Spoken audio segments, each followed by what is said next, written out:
Gotcha. At least in the presence of the moment, you all are more or less aware of this like buried object in the snow in front of you, Vellynne and the three of yourselves.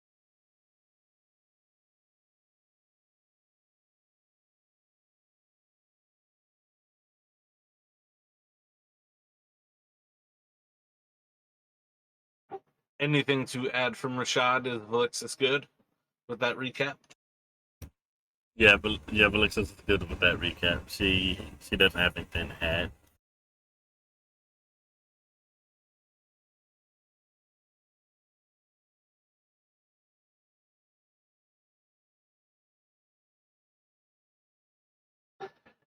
Gotcha. So we are hopping back into things. Again, you all are kind of encountering a weird change in Velyne's demeanor, and she is at present attacking you all. Where we presently are is effectively at Velixis's turn at the top of the order. We're gonna go Velixis, Brennick, Vellynne, Fen.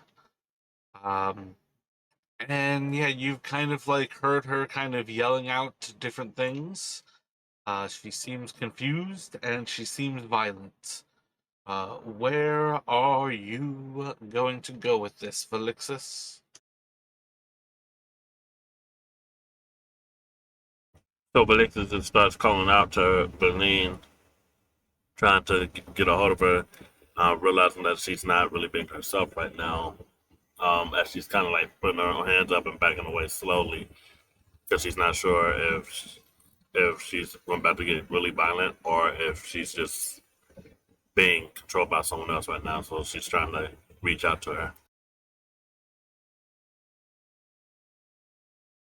All right, so what are you doing? I feel like I heard you say you are trying to back away from her, and also heard you say that you are trying to reach out to her. What are you actually doing? I guess I worded that weirdly. I am backing away from her slowly, but I'm calling out to her to try to reach her, basically by my voice. And what are you saying? As Felicitas backs away, Vellynne, are you okay? What's going on? Are you under attack? Why do you not recognize us?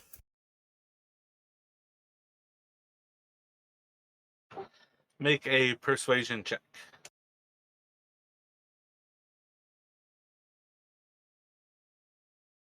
Brennick, how are you reacting to this?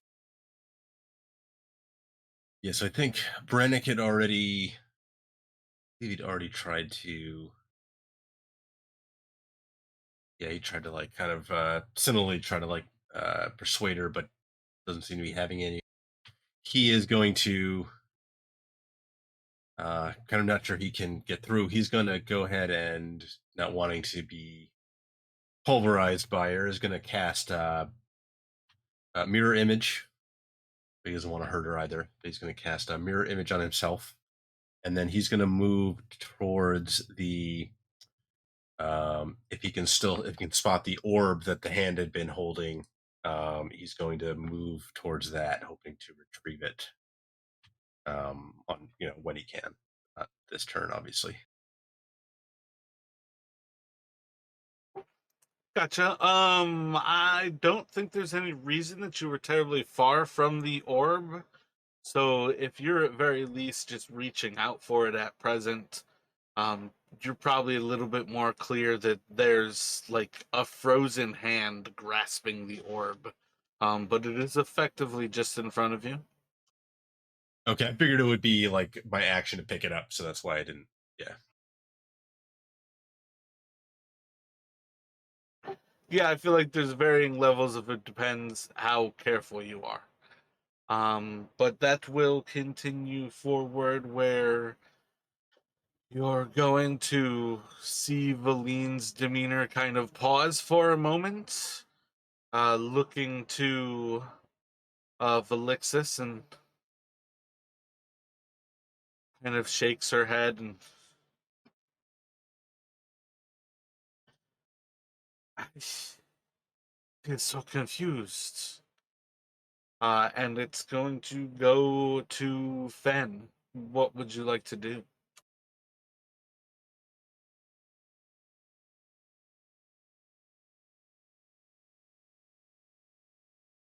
Fen will stay with the others and try to persuade her.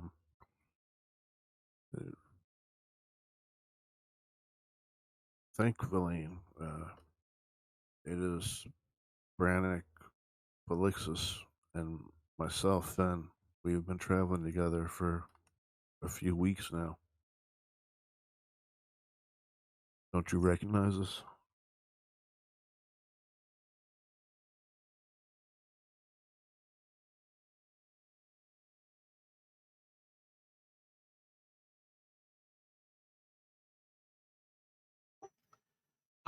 Assuming this kind of slows a little bit, are Brennick or Velixis going to add anything into where Fen is kind of speaking here?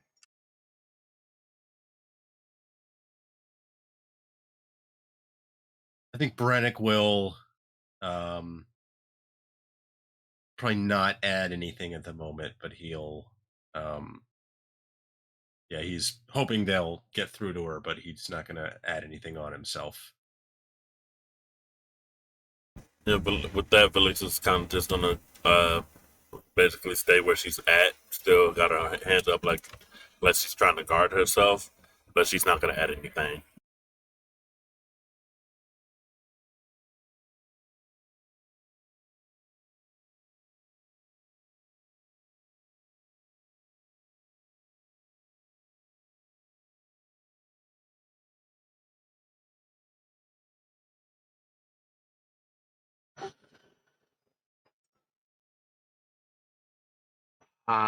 She's going to kind of stiffly stand back up, maybe offsetting her weight from her legs a little bit, less of like a perch and a little bit more kind of like toward a kind of casual sort of vertical stance.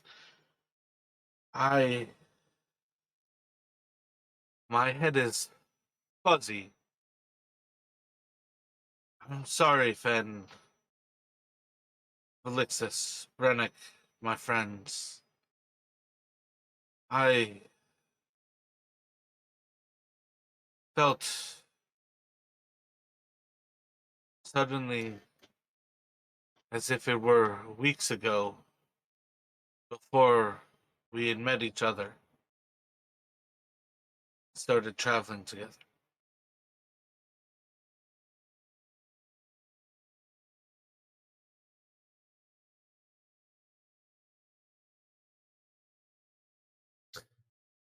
Have you had such episodes before, to your recollection?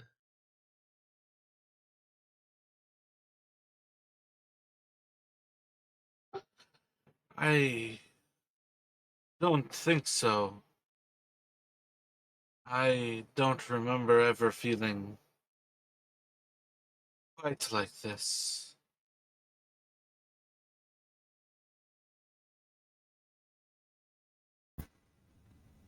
It may have been the orb that you touched. What exactly is the orb supposed to do? Like, do you know all about the orb at all? What has Brannick done in the last few moments? Like when you asked that question, did it pause your movement to hear Vellynne return to speak? Or have you been continuing to try to get at this orb? Yeah, I think he's been he moved towards it and he's been like leaning down, um, like it's like almost to reach it, but then as like it seems that like Velixis and Ben have kind of broken through to her, he'll kind of like um straighten back up a bit, but still kind of his attention is kind of every few seconds he's kind of glancing back down at it. But he hasn't actually picked it up yet. Gotcha. So with that, like with your attention there, with Velixis bringing it up, you'll see as Vellynne kind of like your attention moves back towards it, towards you all, and almost you can see the flash of her eyes just up into that direction, and she'll kind of lean down, taking to a knee. She's maybe 15 or so feet, kind of leans down and reaches out towards it, and Professor Orb, that is my Professor Scant. Uh, maybe there was some latent charge being reunited. And with the kind of mention again, you will hear once again as the professor's voice kind of speaks. Brennick, you're close enough at this point. It's coming from the orb as you hear, "Oh, good Lady Vellynne, it is wonderful to hear your voice again. It's been some time since I've heard anyone's voice."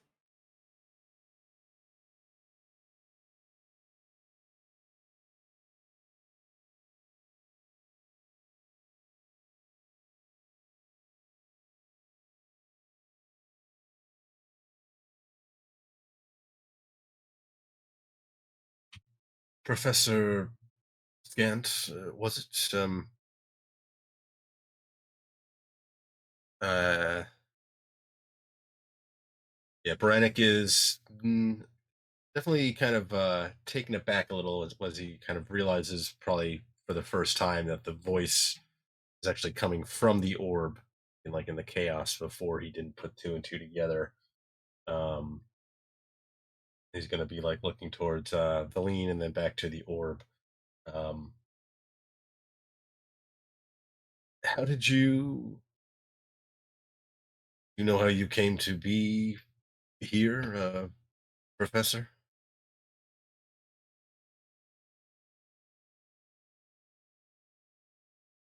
I So think when you go ahead. I was gonna say sorry, I was gonna say like, and I think that Brannick might kind of be leaning down similarly like Valine to get a closer look and almost maybe like he'll be reaching out not for the orb itself but for the frozen hand that seems to be holding it, like pick that up. Well, like the hand is attached to a body. The more you investigate this thing, the closer you get to it.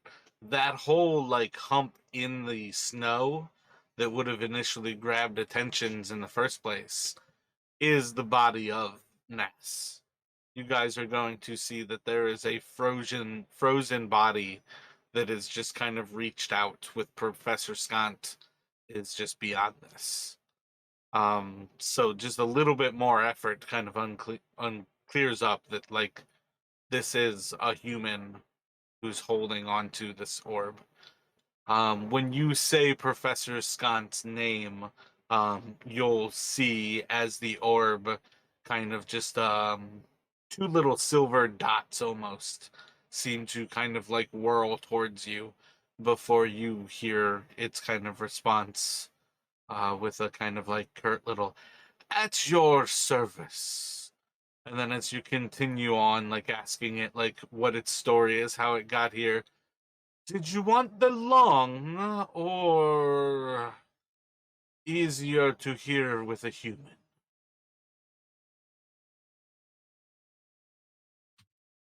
Perhaps a brief synopsis if you don't mind.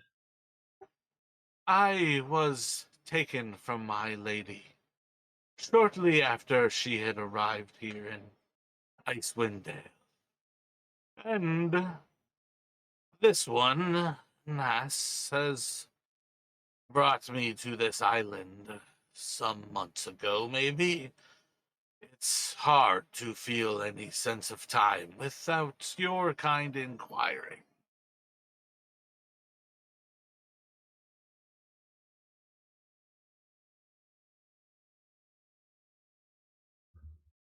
Our kind, as opposed to. And forgive me, Brannick. I'm unfamiliar with these things. Is this a speaking stone of some sort, or does it actually contain the professor? So as you say that, you'll see kind of those same two like silver little dots almost like whirl around in the ball until they seem to be facing you from the orb. And just as a response, you'll hear something. Your kind being you asking a question of me. I live to serve. And when it goes silent, you'll notice those little dots of silver disappear.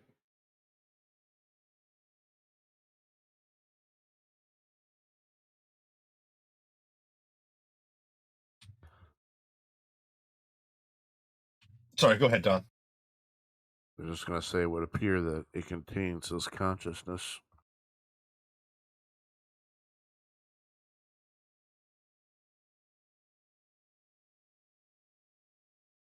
So, Go ahead. so should we just take him with us, pick him up and take him with us? I mean, Vellynne's. Are you gonna be okay, Vellynne? I mean, it looks like Norb's your friend, your friend, and I, I'm guess you may be okay. If from looks of it, I'm not sure what's wrong. We may have been just certain memories, and I look back towards the orb, then and naturally inquire. So, what actually happened just now with her? Why did she start to act like that towards us?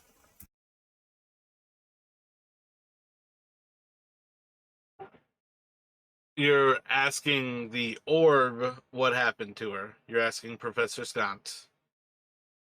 Yeah, I'm asking Professor Star exactly what happened just now.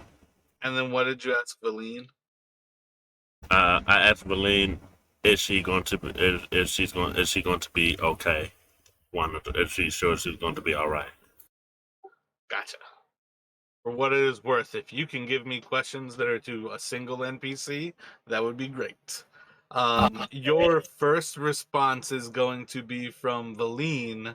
You will see her attention is already to the orb. She's already reached out for it. As you all are kind of there, she's going to reach back to it and effectively grasping out. I've been trying to reconnect with Professor Skunt, and I don't see why she's going to just break the hand off as she basically clenches this little orb between two of her fingers, almost like a little marble. Uh, it will be nice to have the professor again. Um, and then she'll kind of look over to Velixis.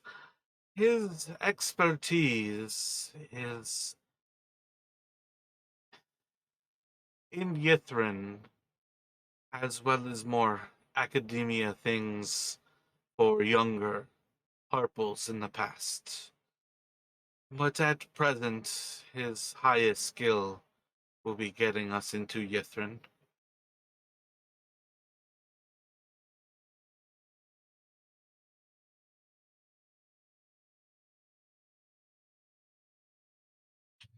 And did you say you might?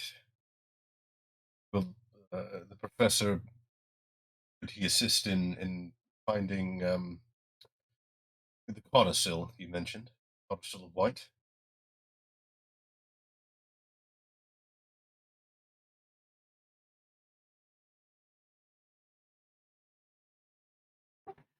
The professor's going to kind of like whirl, depending on where it is in view, you might be able to see kind of the silver dots of its attention focus on you.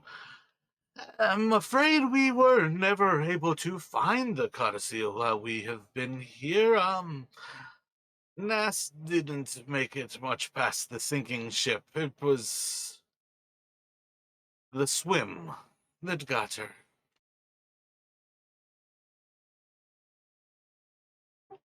But it should be here. We need only find the Frost Maiden and her spell book.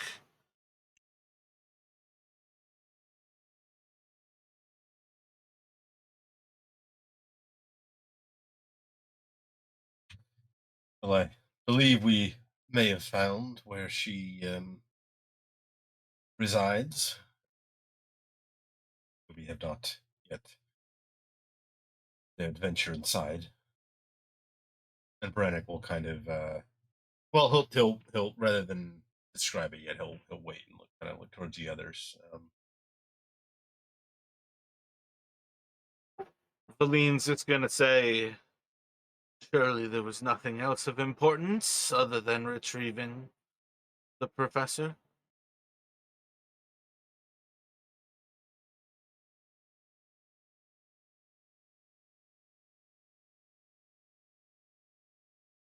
I'm glad you two are united and that we're able to recover Professor from Nos. We did come here hoping to find some way to deal with Auril and the condition that she's left on the mainland.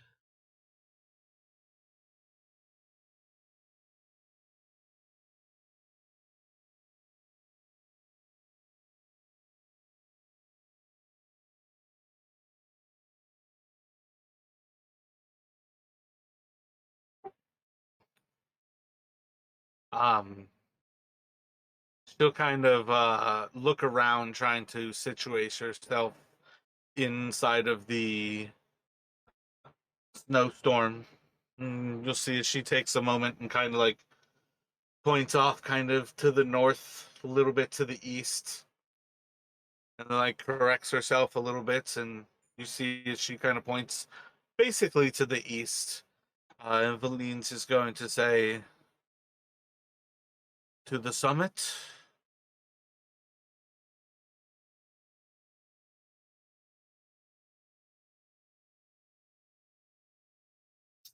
Brannick will uh, Brannick will nod. Um, now that we've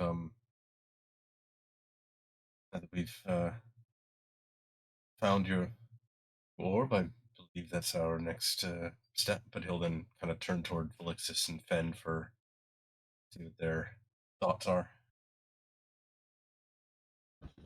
Yeah, I definitely agree. Now that we found our friend, we should be able to. We should start headed towards the summit now.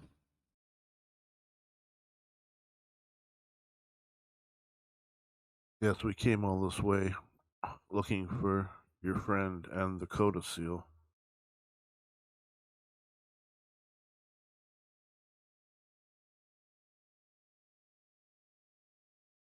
Yes, and I forgot. I was thinking that Professor could help us find it, but I think it's more that he can help us use it if we do find it.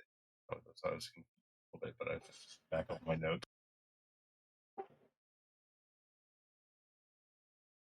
Yes, I am a scholar of sorts. I can help you find the city of Yithrin much easier than perhaps anyone else could find it, other than maybe Auril herself. But Codicil, I am much more of an interpreter.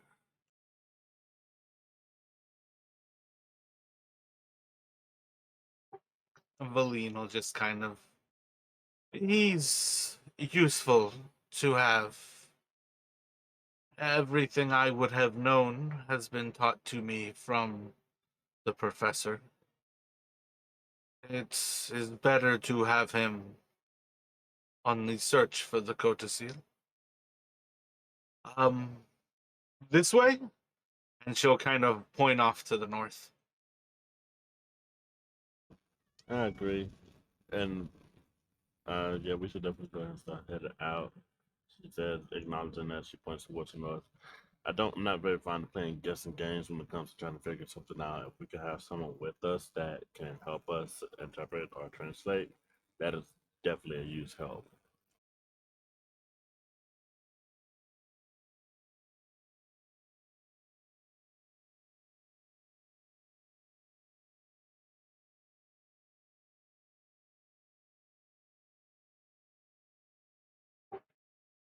So if you are all set here, Vellynne is kind of pointing off to the north, slightly to the east, and basically saying, "Are we heading off in this direction?"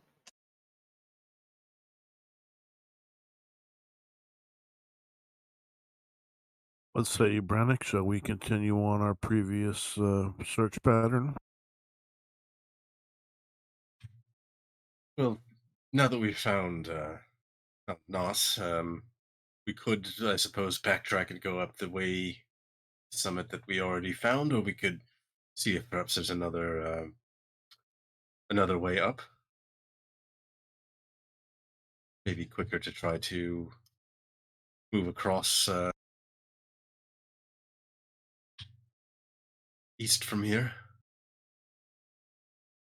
east and north, and see if we can find another way to scale the summit. Judging from the distance we've traveled, I believe it would be quicker to approach the east as opposed to backtracking to our starting point.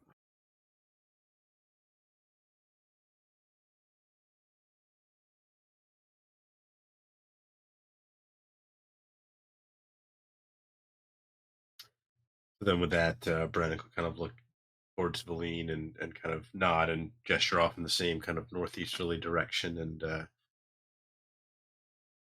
we're headed this way.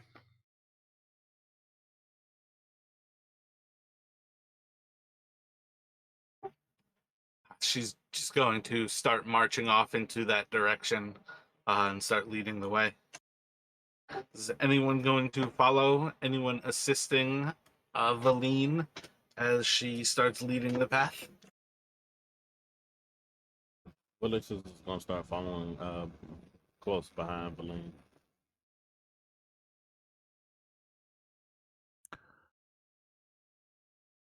Yeah, let's take safety into account.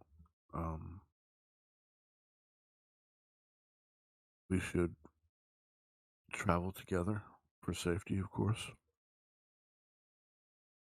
And I'm confused. I thought Yithrin was a rumor, a legend. It's an actual place.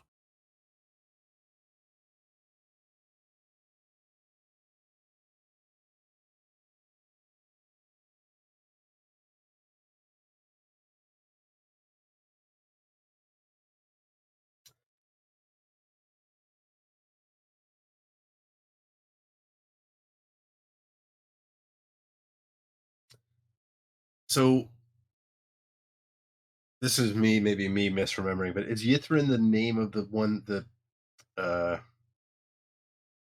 the one monolith that we had actually gone into, or is that a different one?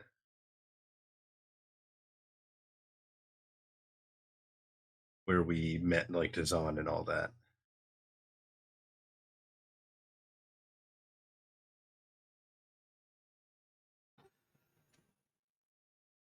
Yes. And no. I think at this point, if you think Yithrin is that specific place, that's perfectly fine. This will be another time that you've heard of it spoken of differently then. Yeah, I can't remember if we actually ever got a name for it. I can't remember out of character if we ever in character actually got a name for it. So, I feel like Dazan shared it there. You probably would have heard Vellynne say it by now. If I didn't use it, I would be surprised, but not terribly surprised. yeah, I think that's more on me. But I think at this point it would be a safe enough bet to understand that when they speak of Yithrin, they are speaking of the actual city. Um, and I think you'd probably be clear after having Dazan with you that he was located in a spire of Yithrin, but it was broken off from the city. That was ruins of the city when it crashed. Gotcha. Makes sense. Um, but yeah, you all are looking for a lost city of the Netheril.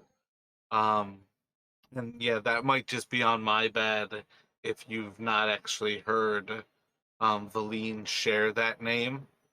But at very least, I think it's acceptable that they started to use it now. So I think it would be acceptable that maybe it was unfamiliarly used, and it was one of those things where it's like almost awkward to not know somebody's name. So you continue to not know their name until all of a sudden it's like years later and you still don't know their name. I would say on some level it could be that kind of thing before in that one like 30-second conversation there between Nass and or between Scant and Vellynne, you would have heard like 4 uses of the name. Yes, I think Brannick was under the mistaken impression originally that Yithrin was referring to the spire, and now he's suddenly like, oh wait, no, it's the whole city, and that was just a part of it. And he's pretending like he knew all along what they were talking about.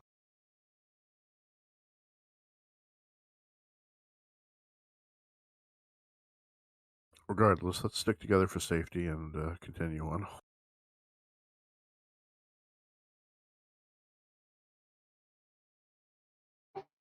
So Vellynne is going to push forward.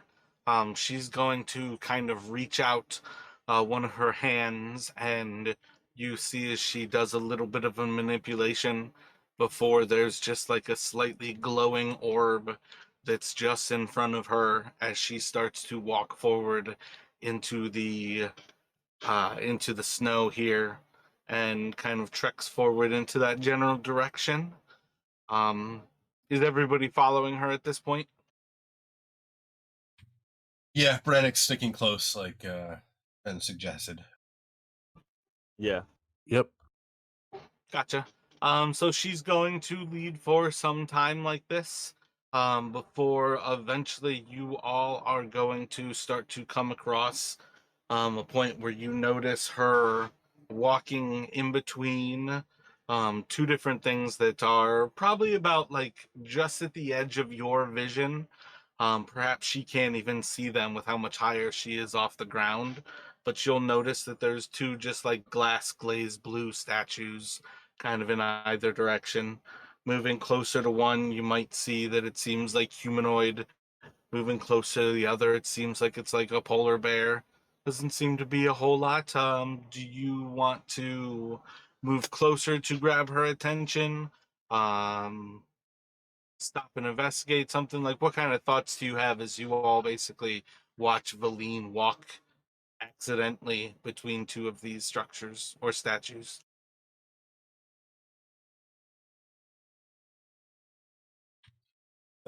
Vellynne, hold on a moment if you could. I'd like to take a look at this, and he'll kind of gesture off towards probably the humanoid statue first. I have to shout to be heard over kind of the wind and the blizzard, and if he doesn't sound like he's being heard, he'll kind of try and touch her on the probably can't reach her shoulder, but get her attention. Gotcha. Yeah, it may take a little bit more effort to grab her attention, but you certainly can.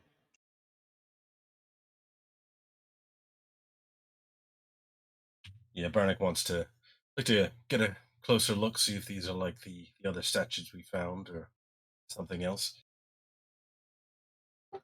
Roll a perception check here.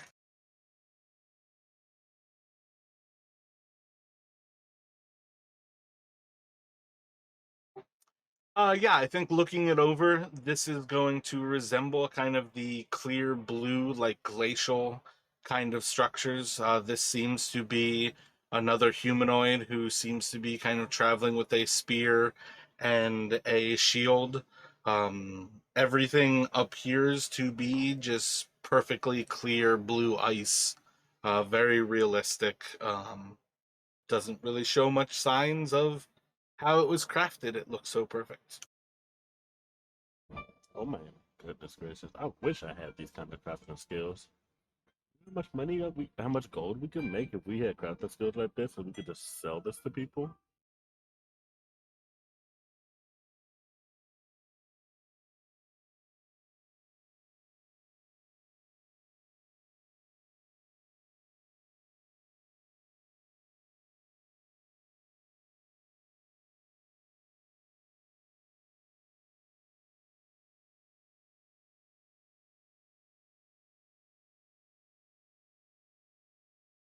true value is in the crafting and not the coin.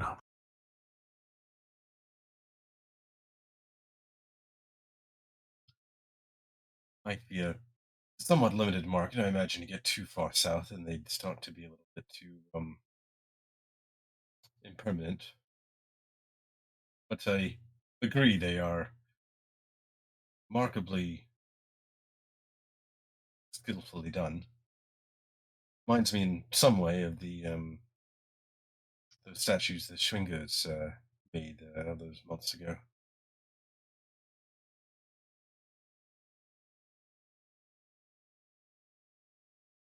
Wish I'd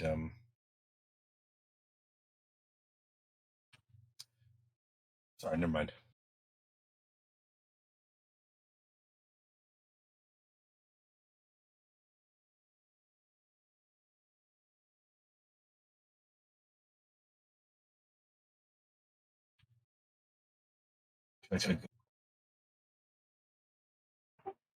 Go ahead. I was going to move things along. No, you're good. Sorry, I'm just thinking out loud. So assuming that is all you're kind of interested in there, Vellynne will kind of maybe just like nodding back towards Velixis.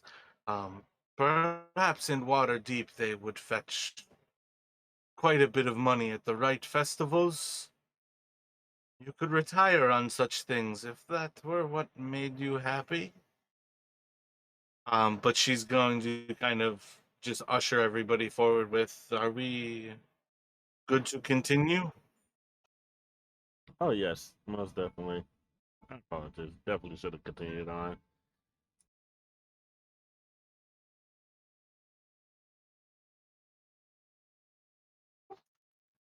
So she will start to push off into the white snow. You guys are going to plus a few more of these random little statues. Some might catch your eye as animals, some might catch your eye as humanoids. Any given one seems to be in the similar state of they're very beautiful, they're very clear blue ice, they seem pretty true to form, and it all kind of just looks magical. Um, and she'll kind of continue pushing off into the east, kind of northeast. Any thoughts or anything you would like to change as you all follow Vellynne?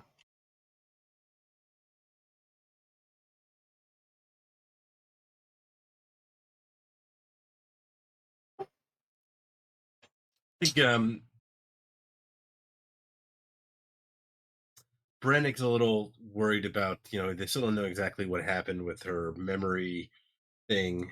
So he might try and kind of every so often just, be kind of chatting, not just like speaking about kind of some of what they've done so far, almost like a constant kind of reminder kind of thing, hoping that maybe that'll prevent whatever it was from coming back. So just like talking about like, oh, you remember the time we, did, face the things and the what we saw with Angajuk and things like that. Just trying to kind of keep her mind in the present kind of thing.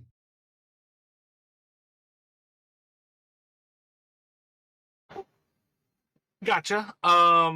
So either give me some examples or like where you're actually saying something in particular, or give me a little bit more detail what you're trying to accomplish with this conversation.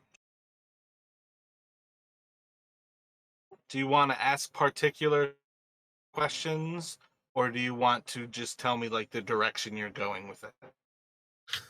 So it's like when she like kind of after she kind of came down, she was saying how like she thought that she was like back months ago before she met us, and so Brannick is just trying to he wants to basically kind of buy um maybe like asking her some questions like what are her some of her thoughts about some of the the Hold up one second. Let me clear that. Maybe this will clear it up. Do you want to try to trick her that you are going to talk about things that have not happened? Or are you trying to like take some time to remind her of the things you have done? sorry, yeah, the latter. just like not reminiscing because it didn't happen that long ago, but just almost just trying to yeah, remind Gotcha. her of.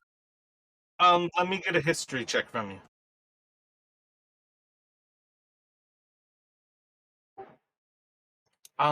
So through a lot of this kind of forward motion here, Vellynne has kind of been like focused in moving forward and kind of pushing forward. The conversation with you is going to bring her a little bit more into the moment where you do see her attention is still focused towards you, Brennick, as she's kind of like listening as you guys are like pushing forward through these torrential winds. She's still trying to like kind of focus, and you'll occasionally hear her kind of like checking back with you to like clarify a detail as you're kind of going through, but she's definitely interested in the stories that you kind of are going over with her. It seems to be kind of like keeping her focus.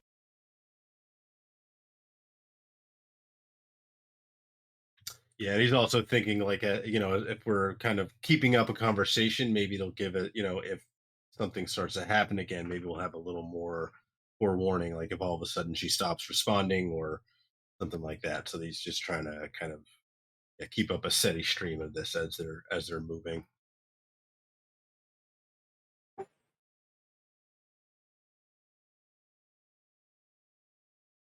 Vellynne are kind of leading into the northeast.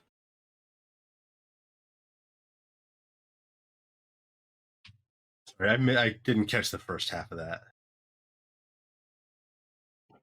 Oh, I was just asking to confirm if everybody was continuing to kind of follow along as Brennick and Vellynne are leading into the northeast. Yep. Yep.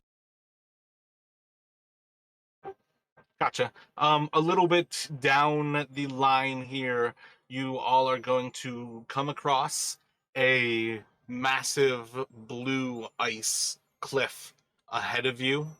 You can see probably 30 or so feet to the east, and there's cliff. You can see probably about 20 or 30 feet to the west, and there's cliff. It seems to be blocking your way to the north. Um, Vellynne will kind of like look to it for a moment before kind of looking back to you all. We have to pick one, to the east, to the west.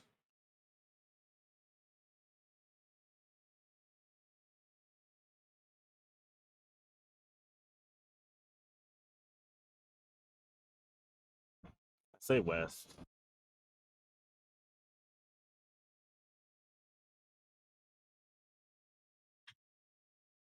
West seems good a direction as any. You got told me to the east, but west it is. Is going to start to turn off to the west and start to continue in that direction. Kind of keeping this ice pretty much to your right. You all can start in a little bit more westwardly of a path.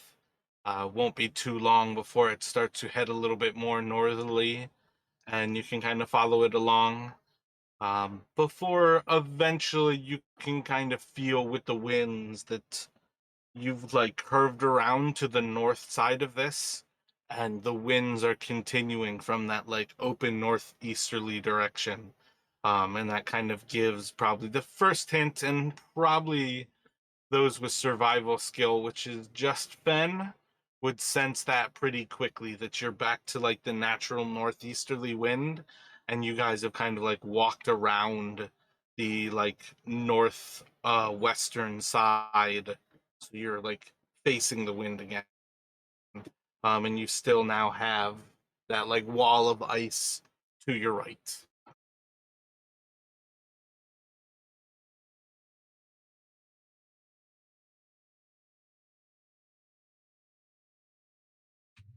Perhaps we should have listened to your gut.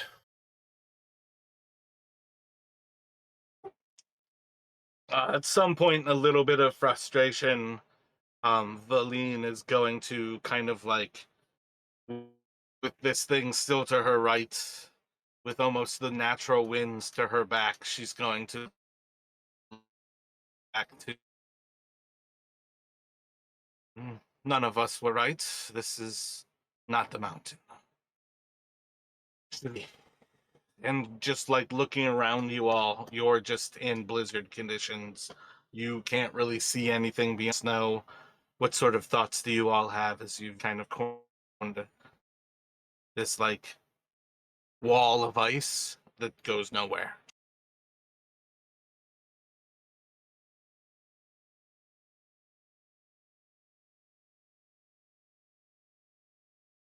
Perhaps we should backtrack. At least it seemed if we try for the eastern path where we split, we will be at least sheltered from the storm and the winds. True. My bad.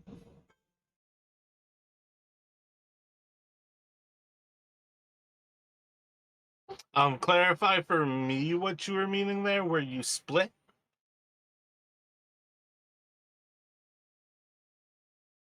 No, we're when we first came to the point where it was like go east or go west, which one you want to do? Go back to that spot and then head east from there.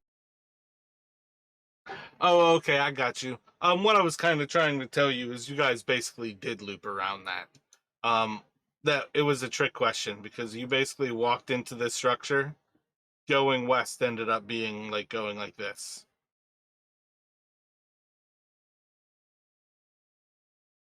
Ah, okay, okay. So Felix Do is you kind of. see what I mean there?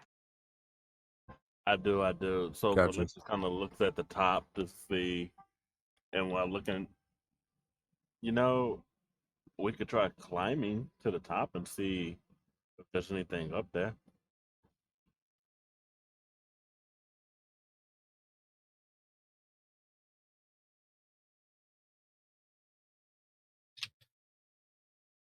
Likely a difficult trek in these conditions. Sure, I'm up for it.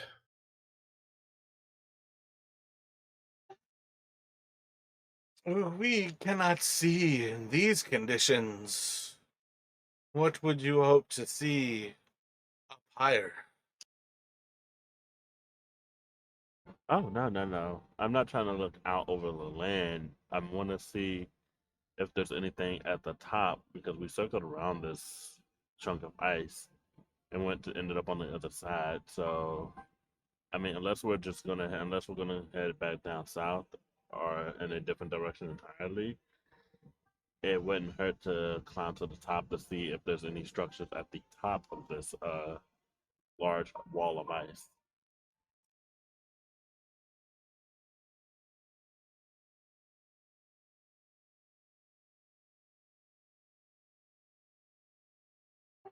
So you all are looking up basically into around the same distances of 30 or so feet upward before you don't really have any sight how high this is going to go. But if you would like to climb it, I believe you all have climbing gear.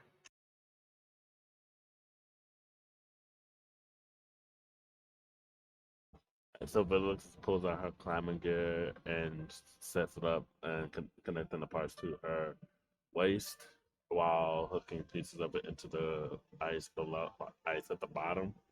And she starts to slowly climb up the side of the wall.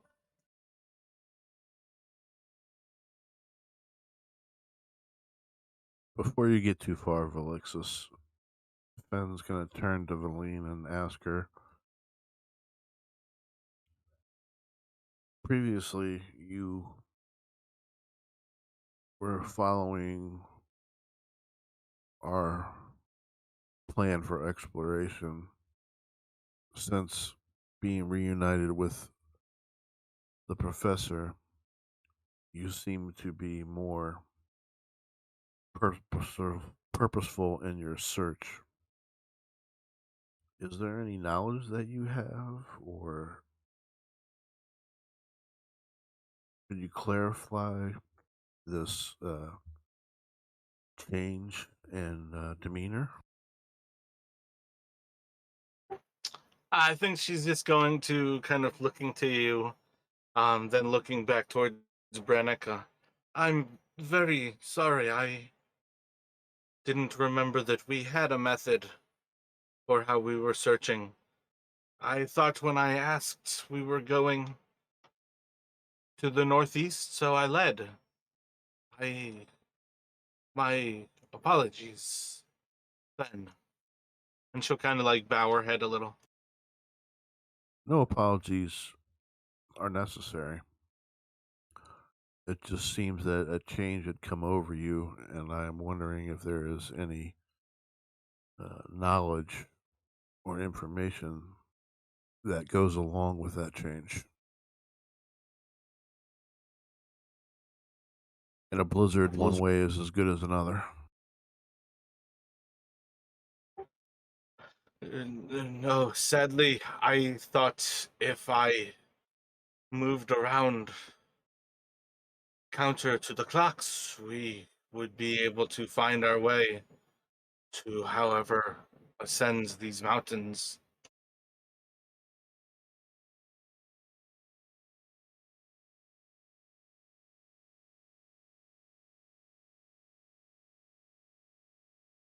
Yes, I was hoping we'd be able to do so as well. But seems perhaps we may end up having to backtrack after all. And Bragg's gonna kind of looking towards the wall, and Elixis starting to climb. He's gonna kind of just like shake his head a little bit, and look towards Fen. And are we um are we following?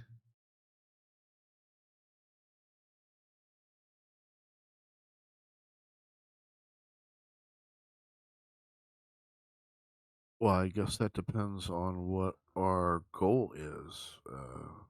Are we still attempting to confront Auril, or are we in search of Yethrin?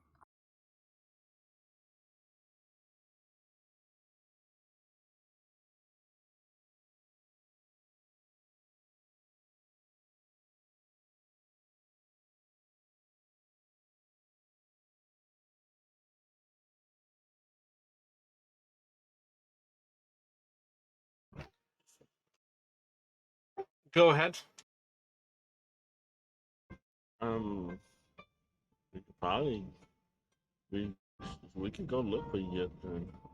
I mean, at some point we're still gonna have to confront Oral about what everything's going on eventually. So are we going to backtrack? She says that she's sitting there on the side of the wall.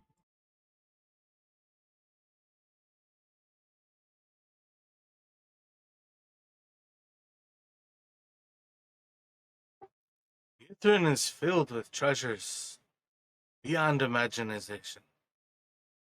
We will never find such wonderful opportunities as if we can find that place. But we will still need her spells if we are to approach the city. Yes, as Vellynne says, I believe we'll need the codicil, the spell book, in order to gain access to Yithrin. The spell book is most likely in that temple we saw. I would imagine. Alyssa kind of Alyssa hops off the wall, down off the wall from which she was, and packs up their climbing kit. All right, so should we head back towards the temple from and see if we can get inside and see if we can find the spell book there, or should we continue on from where we're at right now?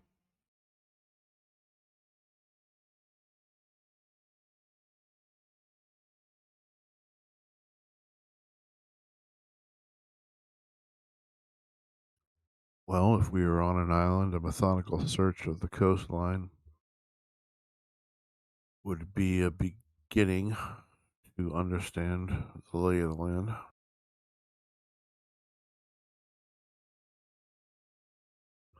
But what does the professor say? Professor Scunt, any insight as to where we can find Yithrin? Yithrin is frozen underneath the Red Glacier. It is far to the east of where we are.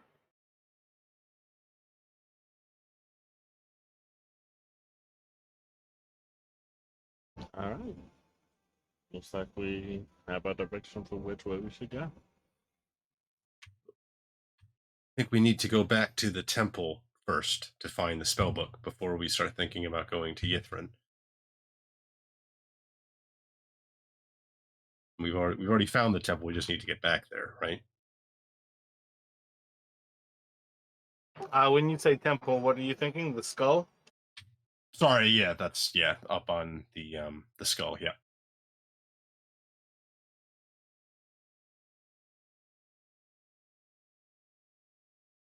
Yes, it seems that we've come all this way. Now that Nas has been found and Vellynne reunited with the professor, perhaps it's time to pay her a visit.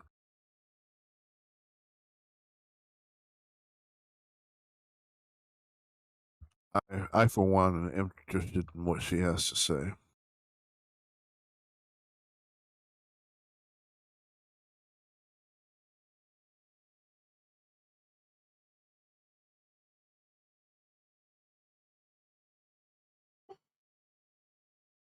Vellynne's just going to kind of look over to you all. I'm confused. Are we continuing on? Are you going back? She's just kind of looking around, looking up at like Velixis crawl up the wall, go like 5 feet up, and then crawl back down.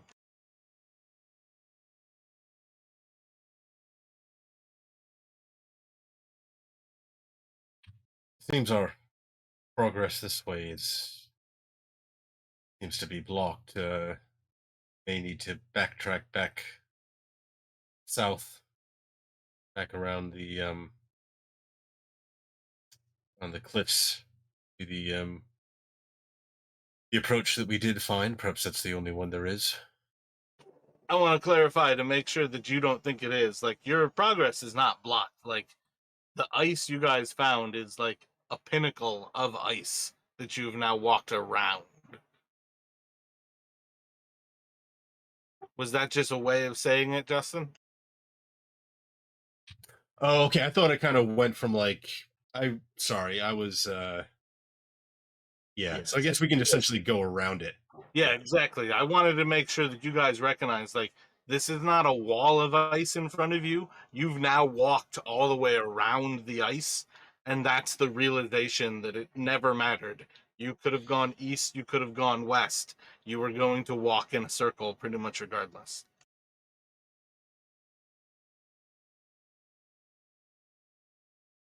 Well, it seems that the mountains would be at least head off southeast, that or southernly. We should reach the mountains again.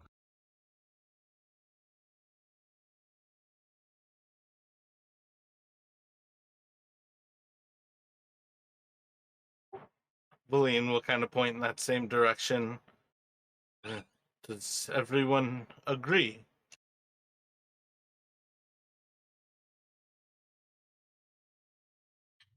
Agreed. Agreed. And once again, she will start pushing forward. Is anybody staying close to Vellynne? Are you all just kind of following behind? I'm still, yeah, Vellixis is still staying close to Vellynne, like she was originally.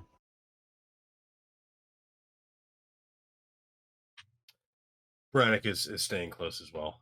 Kind of, yeah. Almost trying to maybe also using her almost as like as a wind block. Yeah, like unless depending on which direction the wind's coming from. Like drafting behind her almost. And where is Fen at while she leads? Same thing. Use her to cut the wind as much as possible and follow as close as possible. Gotcha. Let me get a perception check from Fen and Brennick.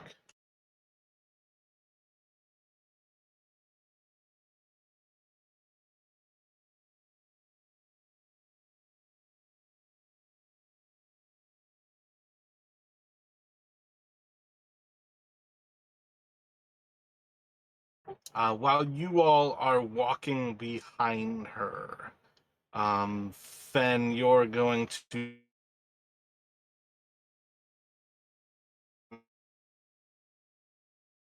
You're cutting out, Mara. notice after a few hours that she kind of veer off. All head off in this direction. You are going to kind of,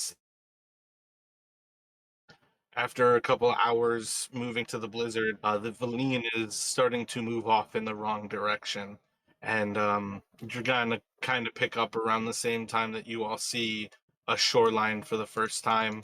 That Vellynne kind of started to get here, and we'll kind of have this be a moment that at least pauses you all for a moment here as you kind of see ice to the northeast of you and ice to the northwest of you. What are you all thinking?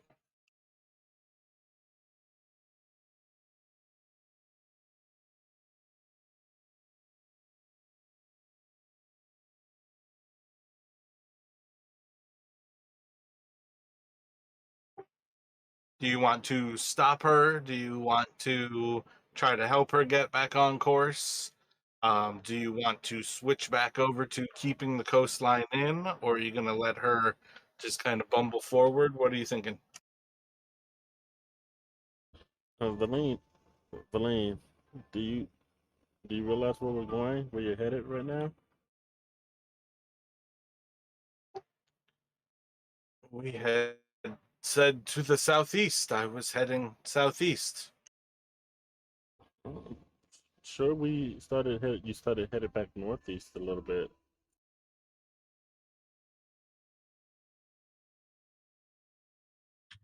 Well, Brannick, with that perception, I think he has no idea where he's just lost complete track, so he's just following blindly. Fen will speak up and say, very easy to get pointed in the wrong direction in these conditions, but I do believe Alexis is right. From here, we should head southwesterly. We appear to be on the shoreline again. So she'll kind of look to the direction that you're pointing in with southwesterly and kind of like switch her look. She'll kind of like just look to the sides. See like a little bit of confusion as to how that's different, but she will head off in that kind of southwesterly direction from there. So Fen is going to keep up with her side by side as best as possible and make sure we're pointed in the right direction. Gotcha. Roll a survival for me.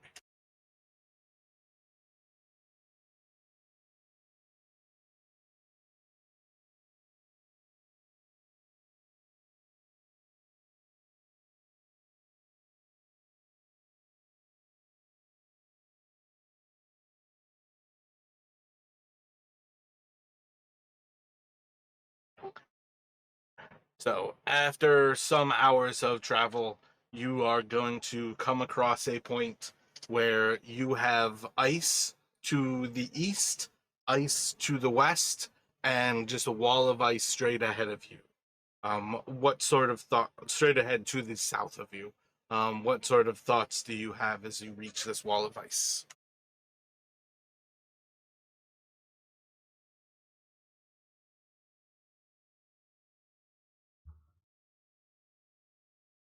I think perhaps now it's time for the climb.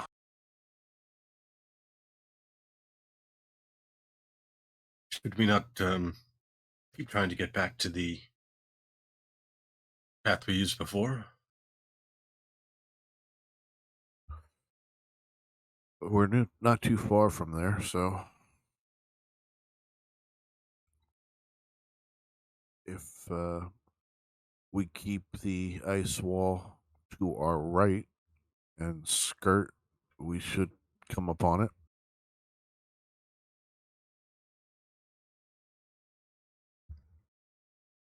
Unless my sense of direction is totally off, which is a possibility.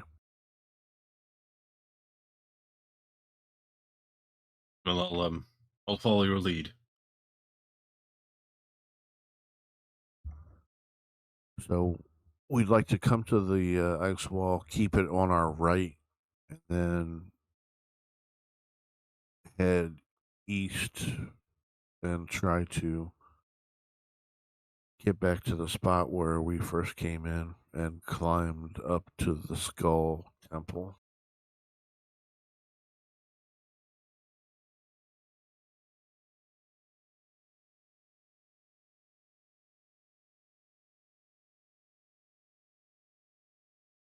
Or is how far are you following to the east? Or is the plan just to keep this wall to your right?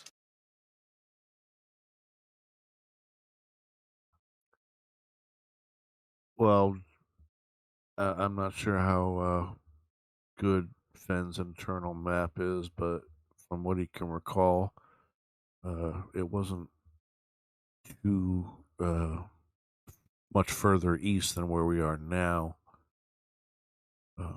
If we travel a little bit and find no way to head south, we might revisit the climb.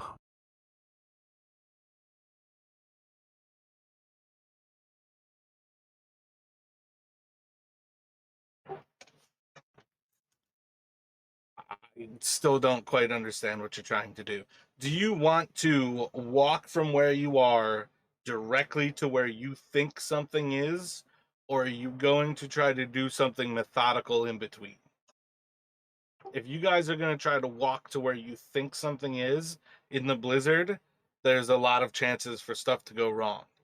Part of why you guys have walked how you've done it was for methodical purposes. Um, that's why, like, for instance, even though Rashad's been the person against it, the moment he said Valixis had archaeological purpose, like,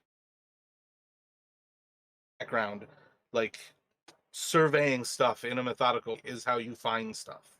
Walking off into a blizzard blindly is how you get lost.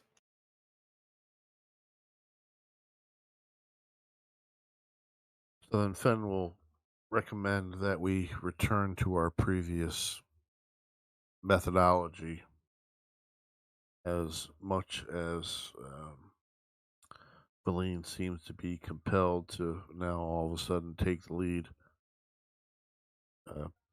Perhaps we were better served with our previous methodology, like I said.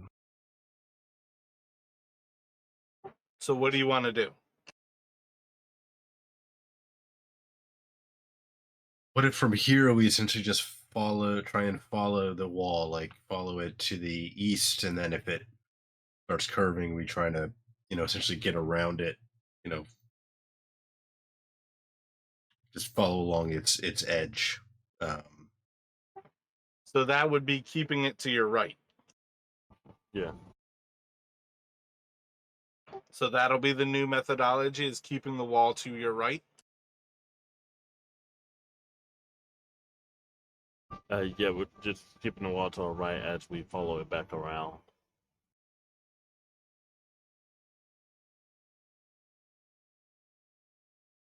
yeah, because we come inland, so we can't really,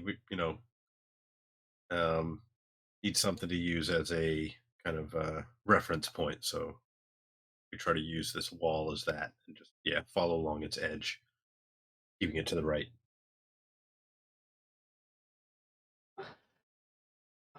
So who's going to lead that? Vellynne will kind of seem a little bit frustrated with the idea.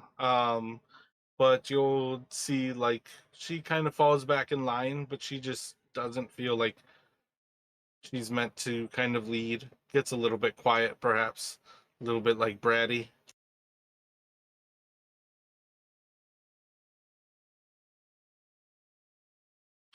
I mean, I don't think she wasn't forcing us into any direction. She went the direction that we essentially said we were going. So it's not like she's, I don't, Brannick doesn't get the sense that she's like compelled to be moving in a particular direction. No. Right now, she's definitely acting like, you guys just don't want her help. She was following your instructions.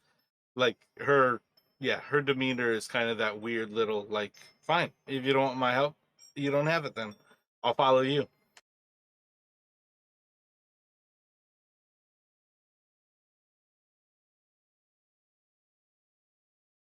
So who's leading?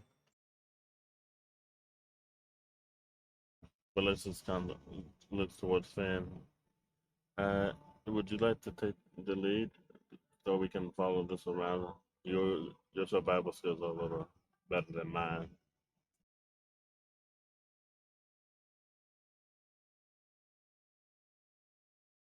Well, if that's the case, I still think we should return to our original methodology. We've come all this way. It seems a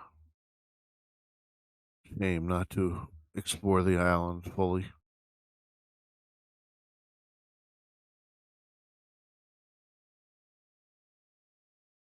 Eventually, we will come upon the place where we first came ashore, but there may be other things to find in between now and then. But I still think exploring the coastline gives us the best picture of the inland.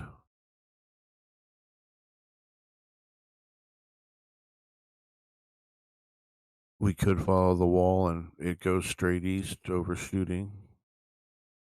It's hard to say.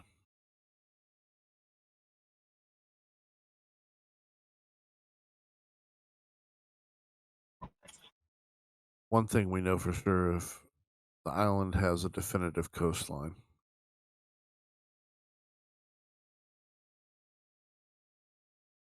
Alright. I'll follow. That's definitely just to outline it. And the list will look towards Brennick. If we do that, continue doing that, we will, like you said, we will eventually hit back where we started from, at which would put us back at and from there we'll more than likely be able to get to the start of the skull that we found the first time. Are you okay with this?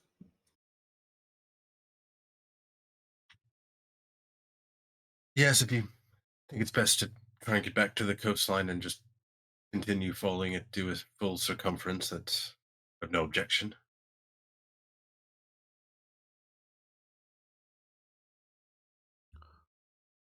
So let us resume our previous order.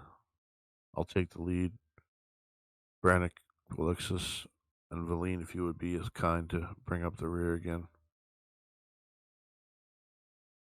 And once we are all situated, try to head northeasterly to return to the coastline. Roll a survival.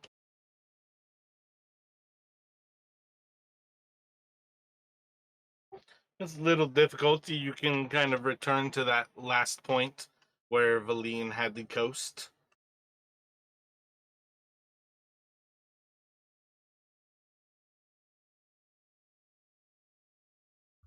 And using that, we'll continue on our exploratory path.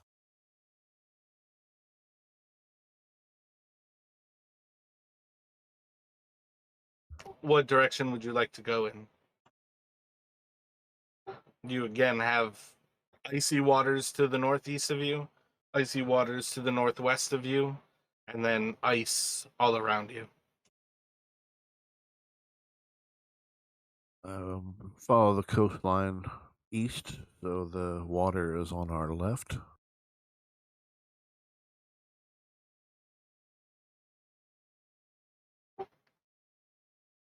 I'm not sure how Gotcha. much time. When you are good, I'm not roll sure a how much survival. time- I'm not sure how much time has passed, so It's probably getting later in an afternoon kind of situation for you all. I think we'd start also, keep an eye out for any particular landmarks that would prove to be good cover for a campsite. What kind of thing makes good cover to you? What are you looking for?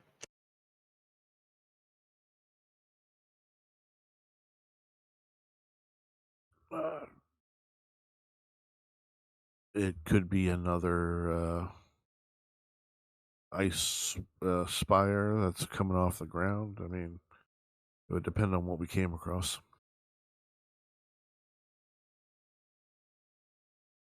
Not looking for anything in particular, but just keeping an eye open for an opportune, you know. I don't have to describe everything, though, is my point. If you describe a spire of ice, we can allow that to happen if you roll high enough. So that's why I try to get more from you guys, is that if you want to explain something, that is often what you are working towards accomplishing. When you look for it, you can find another spire of ice with the view of kind of a little bay to the north of you all, a few hours away from that where you currently are. Um, how far do you want to explore this little spire of ice?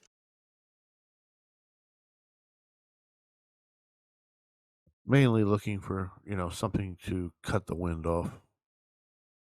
So at present, you are on the north side of it. Would you like to go around the west side or around the east side as you start to go south? Let's go east this time.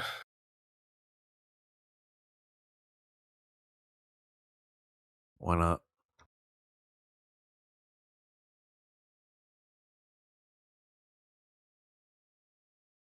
So you all can continue around this little spire. This one's probably not too much taller than your view.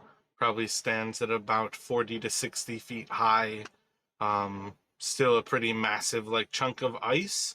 You all would be able to see at least a little bit of signs of icy water to the east of you. But you can otherwise take shelter underneath this location.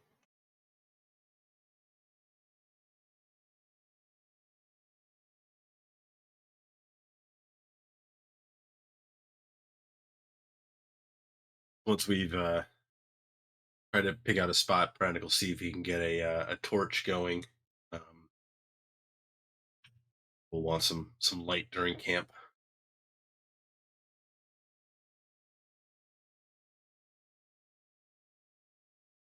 If there's a way to keep it lit without without having the wind blow it out.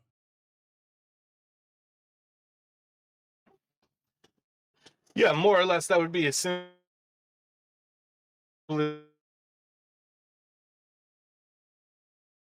sheltering it on the leeward and out of snow, where you can kind of have the torch duck down into a little trough into the snow. But it would be pretty easy to set up something where that structure protects it. Doesn't offer the most amount of light, but it gives you all a little bit.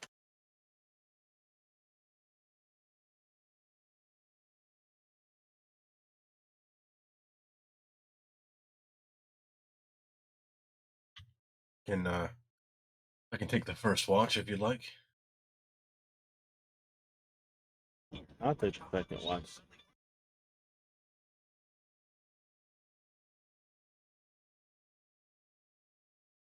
Last watch is fine by me. It looks as kind of just digs a hole and lays down in it and wraps herself up. Just lays down in it.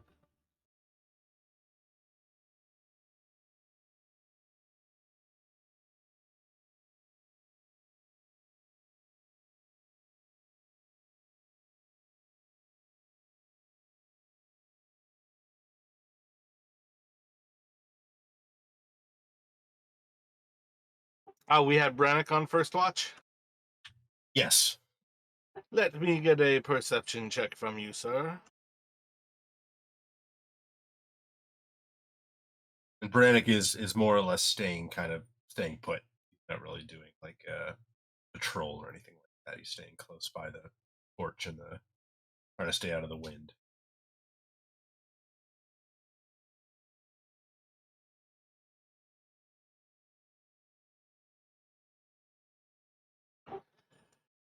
Alrighty then.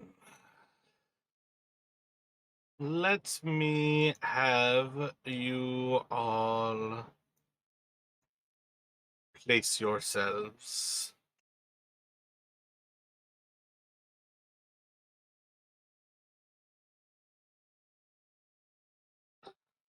What is worth? Yeah, I was gonna say, let's use those little rocks up there as if that's the wall you're up against.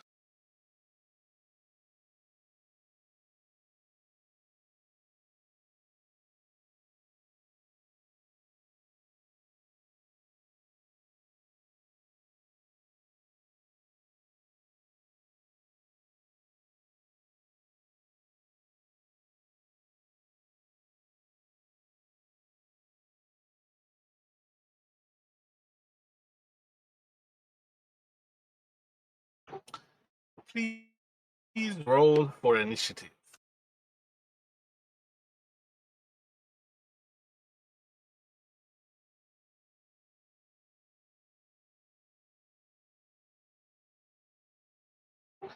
Alrighty. I need to start with Brannick making a Constitution saving throw.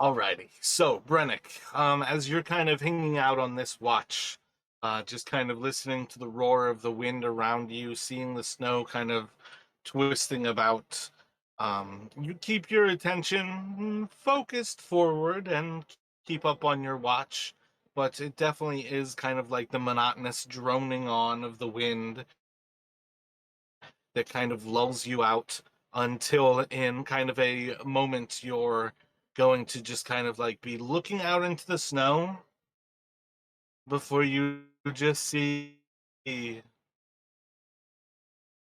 ray of blue light, two blue lights, and just in a moment shivers kind of pass over your body and you kind of shake off this feel of like a deepening cold as you hear a roar and that light's kind of closing in before from above there's going to be two massive arms that kind of reach out, and in a moment this creature is slashing out at you. You will just see kind of big massive white arms and these paws kind of reaching. The first one should hit. I think the second one will hit, but that's with an 18. If I can shield the second one. Yep, that was kind of what I was getting at, is that you would be able to recognize like your magic can affect that second hit. So the first one is going to slash across you for 5 slashing damage, and you're going to take 3 cold damage as this massive creature slashes across you. And then it is going to go to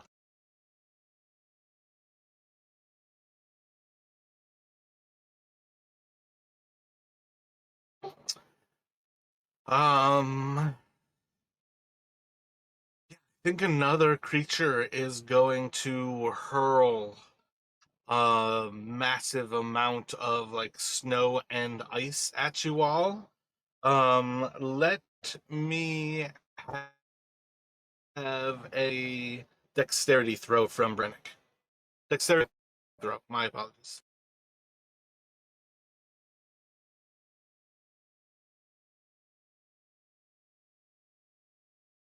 And I'd like all of you to take 4 bludgeoning damage. Whoops, that was, and 3 cold damage. And then I'll go back to Brennick. Top of the order, you've got one of these massive creatures kind of focused out of the mists of the snowstorm to the south of you, and the ice that kind of blasted into you from behind is kind of like northwest of you. What would Brennick like to do? Effectively at this point, that like last shot, everybody is stirring.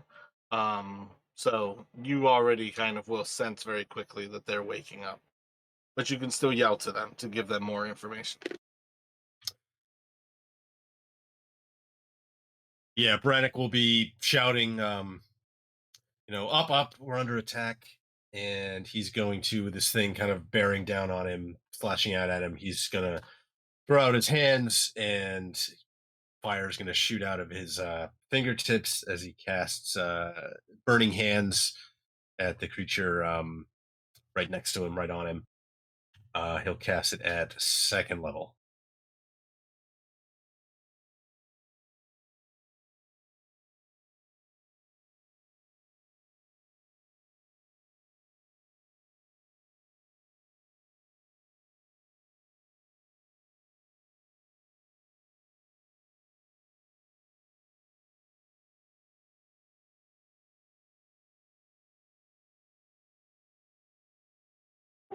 Any bonus or any other movement from you?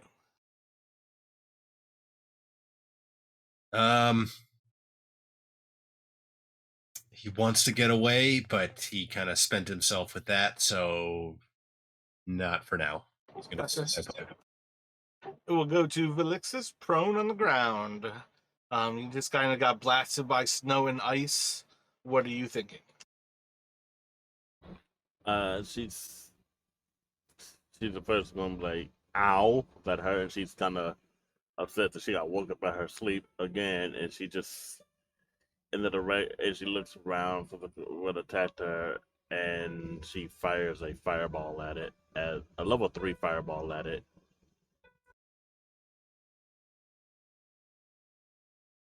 Gotcha. You can roll those dice.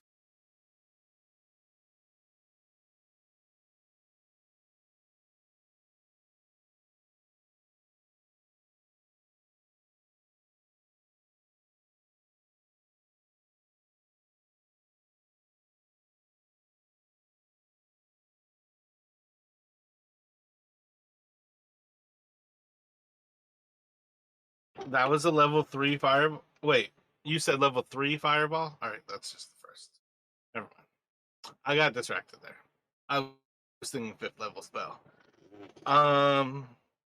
Yeah, so 27 damage. Anything else from Velixis? She goes to stand up. Gotcha, just half your movement to be standing. If there's nothing else, it will go to Fen. As this thing kind of explodes in 2 blasts of fire. At this point, it is looking severely wounded from these explosions and these burns. Well, Ben is going to come out of his trance and stand up.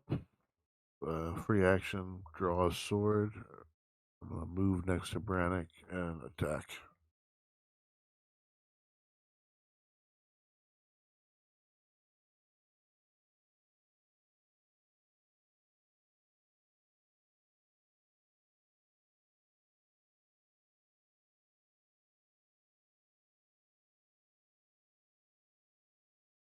First one is a solid hit. Unarmed strike to follow that. I'm going to try to Superman punch him.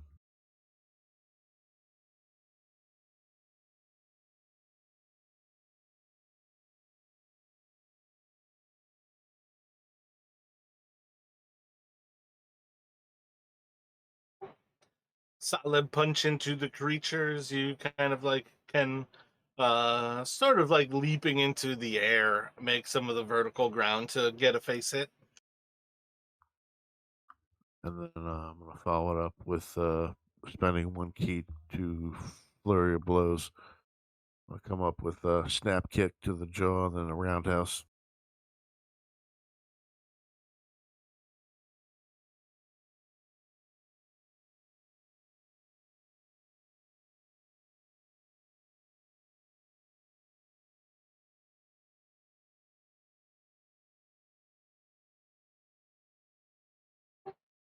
So slash with your sword, punch to the face from the Superman punch. Describe your roundhouse kicks as you kill this creature.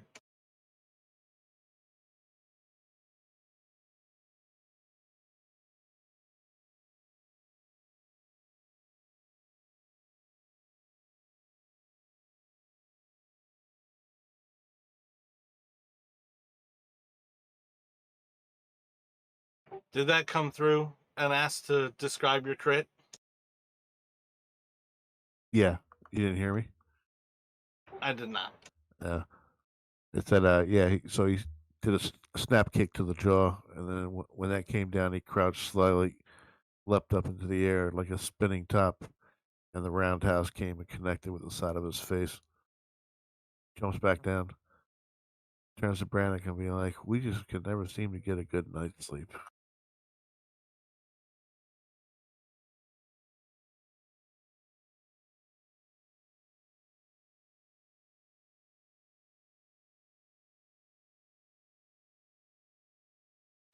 Fen, make a Constitution saving throw, please.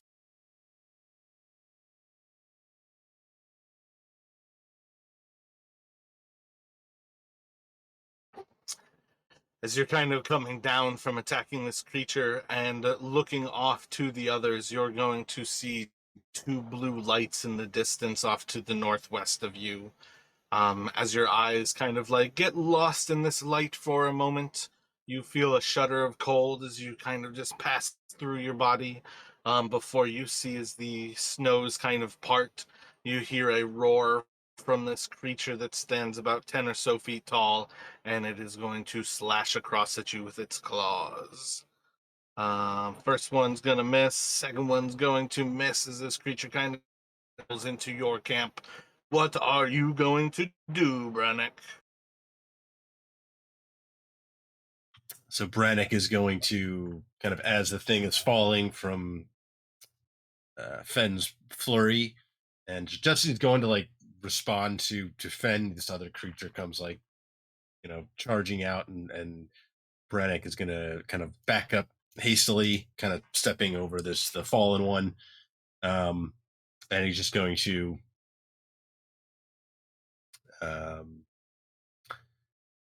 he's just going to throw his hand out and fire off a firebolt at this thing as it's coming up, charging into Fenn's face.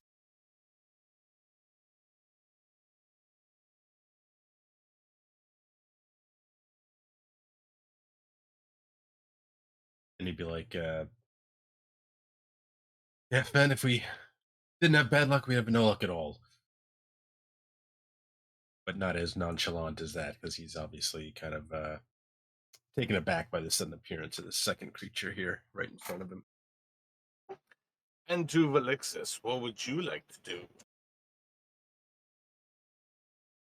do? Started by the appearance of this second creature coming out. She kind of just quickly just throws a fire bolt at it and attempts to try to do some damage.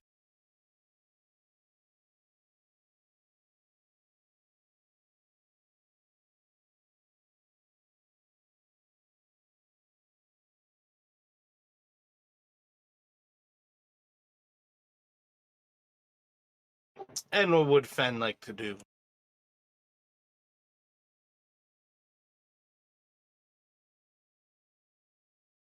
And a little cross being woken up again, so attack with the sword and follow it up with, we'll see what happens.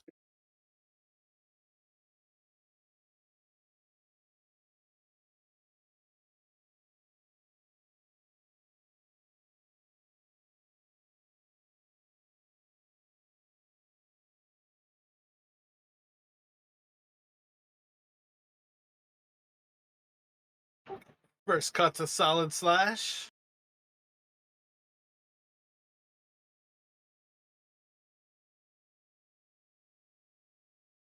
Unarmed strength sinks in. And then the last one, you're just gonna kind of get caught up in the fur. You're almost like punching for where you expect the body to be, and you just kind of feel like the fluff of fur, but there's never any like firmament behind it to sink into. That'll activate agile parry and a turn.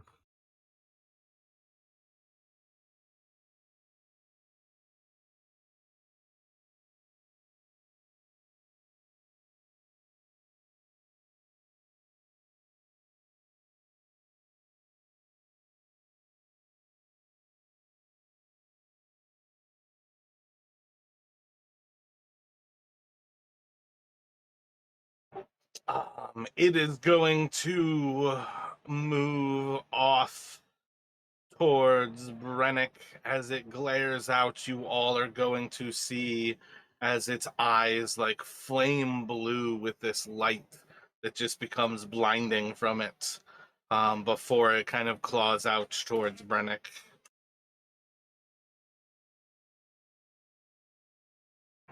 Uh, 15 to hit is the high one of those. Your AC is normally 13. So 16 with mage armor on, so that will just miss. Gotcha. Yeah, and then it's gonna go back around to Velixis. Balix is gonna cast a third level magic missile at the creature.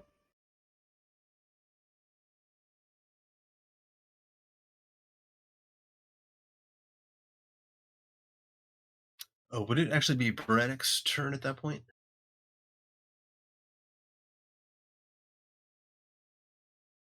After the Yeti?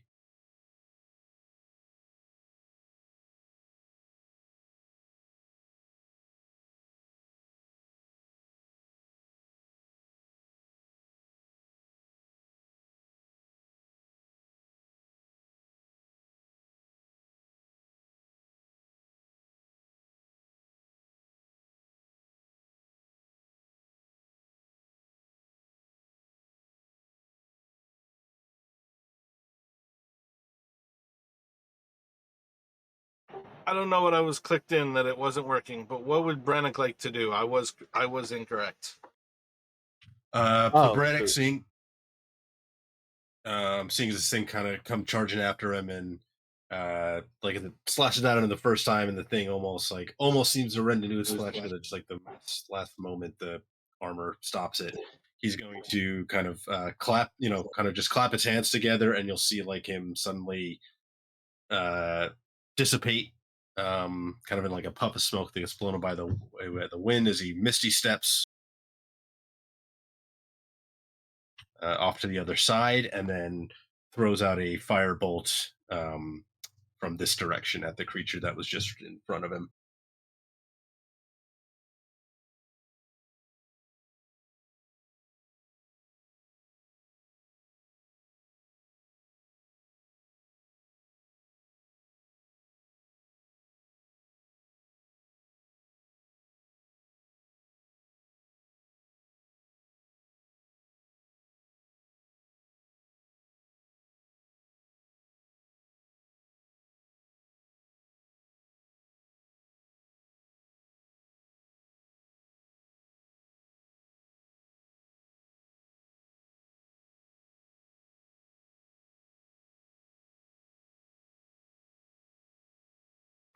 Did that go through?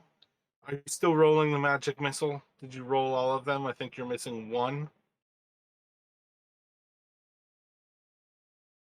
Oh yeah, I didn't hear anything after I stopped talking, so maybe it didn't go through. Yeah, it's very frustrating that my push to talk is like, I think it's working when I'm in Brave and when I'm in Discord. I think when I was on one of my notes softwares, it's not working. If I'm searching for a file, it's not working.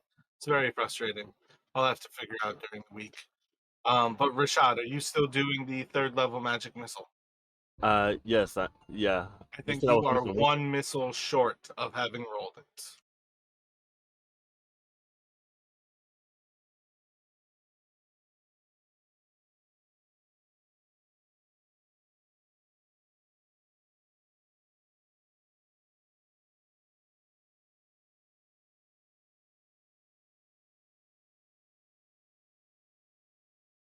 Is it not rolling it?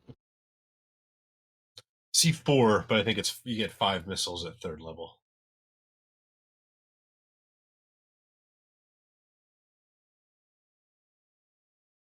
There we go. It rolled. Okay, it rolled that time.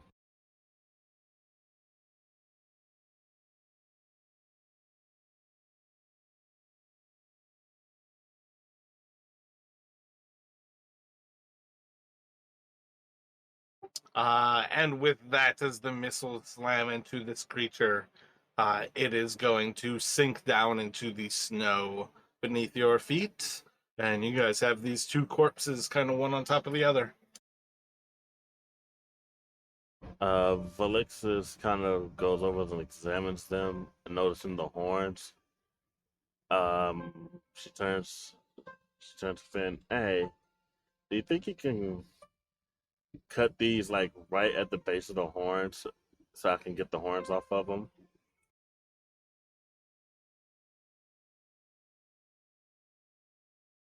Or should it just take the whole head?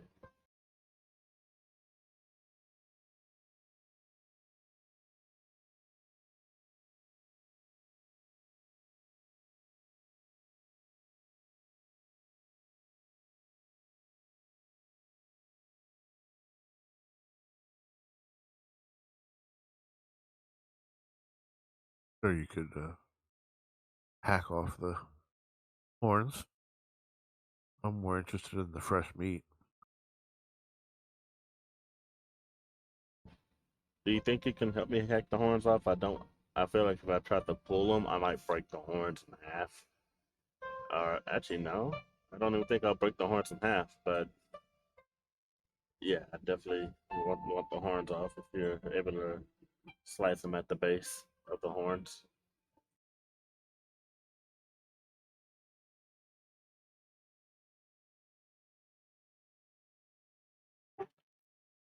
Um, I would say you could break and destroy those skulls if you want to harvest a horn, but I think you need a saw. You're not gonna get anywhere with any like weapons. I think an axe is probably the closest thing that's gonna do that, and again, it's gonna do more destroying than it is harvesting horns. If you're gonna start collecting body parts, you need like a surgeon's kit on things to dismember things. Wait, is that's a thing? Like having stuff for cutting stuff apart, yes. If you have a weird fetish with collecting body parts, you need to collect things that are used to remove body parts. If you want a Yeti's horn, the easiest thing to do right now is to take a Yeti's head.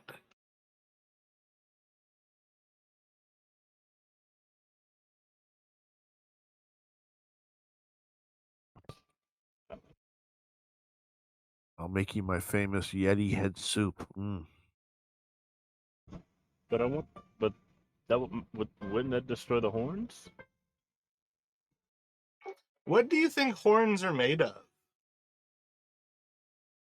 Oh, It's like very, very dense bone. okay. Well, I mean, if you're gonna cook the head, so long as I can get the horns, I'm okay with that. They might still be attached to a skull, but that'll be fine. I'll have two Yeti skulls with horns on them. You were joking about the soup, and I hope. Food is food. Oh no, it's a delicacy in certain parts of the world.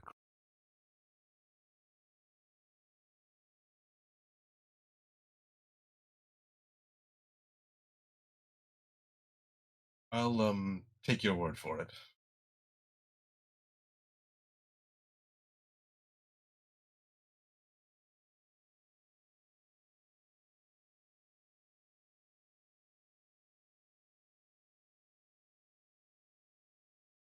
What is it they say your head weighs a sixth of your body weight?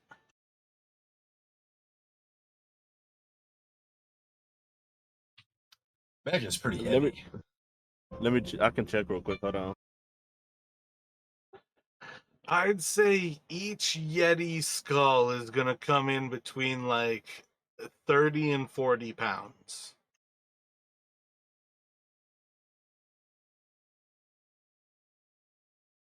Okay, yeah, they said it weighs around like 5 kilograms or 11 pounds, so about 10% of what your about 5 to 10% of what your body weight is. You said how much of the weigh?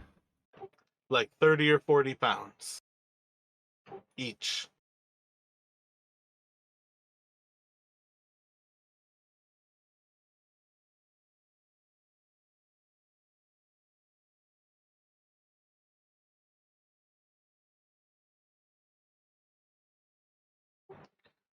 So as they kind of wrap up harvesting these body parts, it's going to take the better part of that hour. And if everybody returns to sleep afterwards, Brennick, you are returning to watch. Would you like to do another perception check, sir?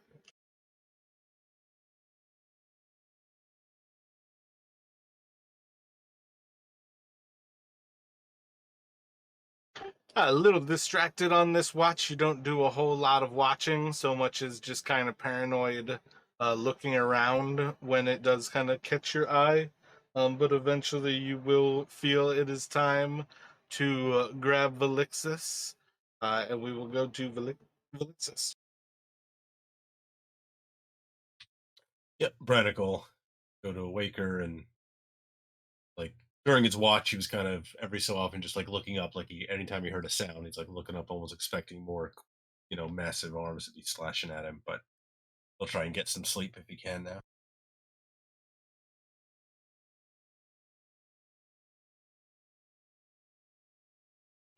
When you are ready, please roll a perception for me, Velixis.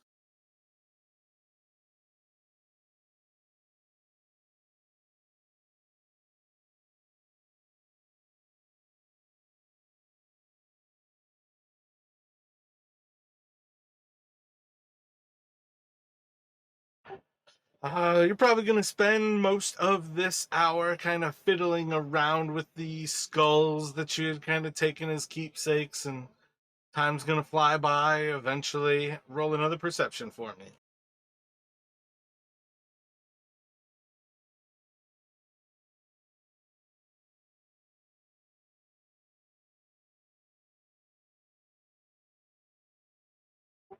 Doing whatever you do with the Yeti skulls, you're going to eventually kind of notice that the wind isn't howling quite as loud. Snow's not falling quite as hard. But you just kind of nod, go back to your Yeti skulls, and eventually feel it's time to get Fen, and Fen will probably be approaching you before you even recognize it. Fen, when you come to, you'll probably notice pretty quickly that the snow is definitely a little bit lighter than it was. The wind's not quite as loud as it has been.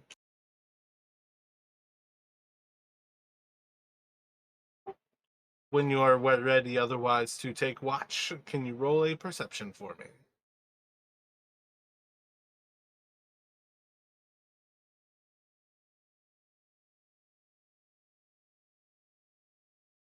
Yeah, so while you are kind of setting into your ways, noticing that the snow's kind of calming and the environment seems just a little bit better than it was, there is going to be a point where your head is pulled backwards and you are going to see two bright blue lights. I need you to make a Constitution saving throw, please.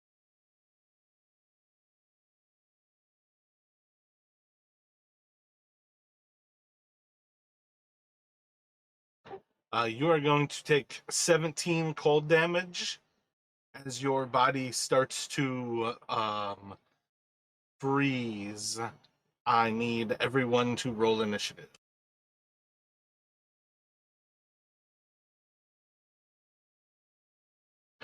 As it freezes Fen in place, it is going to step across your body, and as it yells out in a monstrous roar, going to slash at both of the sleeping individuals. First one against Brennick, second one against Velixis. Each of these, if they hit, they will be crits, and that was really low rolling. Let's see, 14 to hit Brennick while you are sleeping. I feel like it's difficult to say whether you would have mage armor on at this point. Um, We are it in depends. the 5th hour of the night. So, what would that be? That is 3 hours from dawn. So, it is on the 3rd cycle, 5 hours into the 3rd cycle of mage armor. I feel like it's safe to say you're using it on your watch. So, I think you would have mage armor. Yeah, I'm trying to think when he would have, because I only have him having cast it twice so far today in terms of spell slots I've taken. Yeah, and the weird part is you can regain one, so twice would be 3 casts of it already. Gotcha. Okay. Yeah, and especially after that first fight, he might have like tapped it back on. Well, that's what I mean. If you had it in that first fight, you would have it now too. I think regardless, for what it's worth, we just have to come to terms with the fact that you cast it 3 times a day, basically. So the first one's gonna miss there with a 14 on Velixis. The next one would be a 16 to hit. I think that hits Velixis. Okay, you said 14 damage with a 16 to hit. No. The 16 is the hit. I have not rolled the damage. Oh yeah, that hits.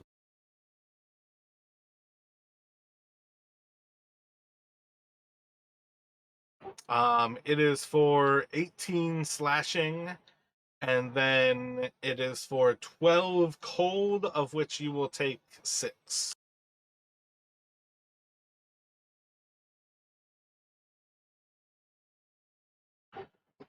Fen, we are going to start with you. You are currently paralyzed. End of your turn, you can make that saving throw again.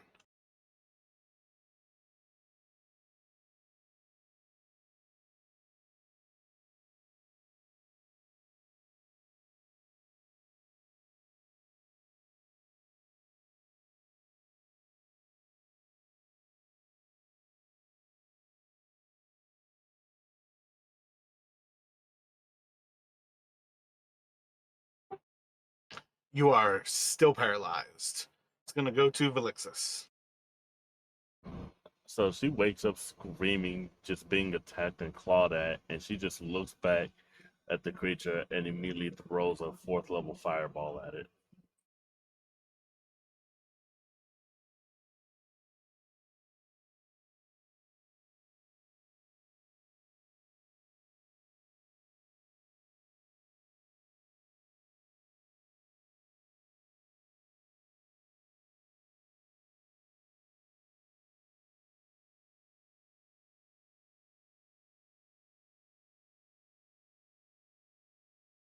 Any movement otherwise from you, or will that be it? And it will go to Brennick.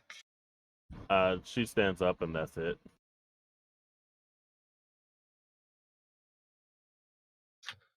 Yeah, Brannick will similarly, kind of comes to, stands up, kind of shouts for the others, just instinctually, not really knowing where they're at, and really all his attention focus on this thing, this massive thing in front of him, and he's gonna throw out his hands and cast a 3rd level burning hands into the creature.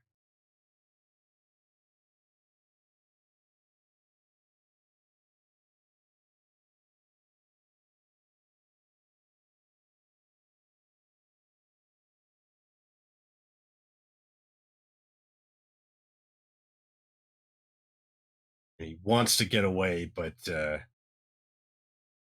almost kind of like frozen in place with it with fear, afraid that if he moves, it's gonna rip him in two.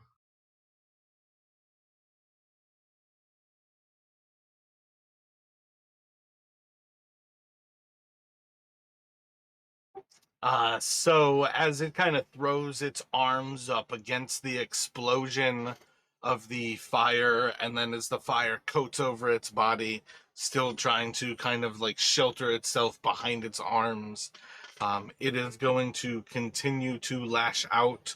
The ray of blue light is going to extend out towards, was that Velixis? Yeah, Constitution saving throw from you, Felixis.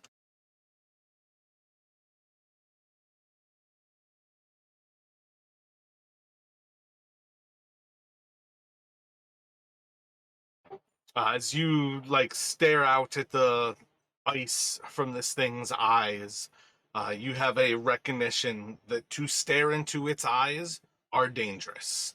You need to not look at this creature. It is going to slash out against do, do, do, do, do. Yeah, I think for what it is right now, it's going to slash out at the two of you that are still up. So it's going to do an attack against Brannick and then an attack against Felixis. Missing Brannick, it will hit Felixis. It is going to do the same of, holy shit, 19 slashing damage and 3 cold damage.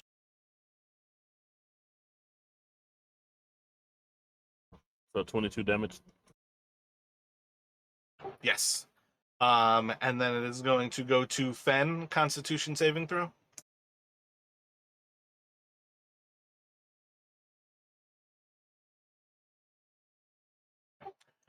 So Fen, as you feel the key kind of flow back through you, you can feel kind of like a melting sensation across your body as your entire body starts to feel warm. What would... Oh wait, nope, my bad. That's the end of your turn. I'm sorry. It's gonna go to Velixis. But Fen, you're no longer paralyzed. Yeah, I'm looking at that green and red, and I'm going, Jesus Christ. You got the polar right one. So Valexa is just grasping herself, coughing for breath. She looks up into her arsenal. She's gonna throw out a. Let me see here. I think she has one. Yep. She's gonna throw out a third level fireball at this creature.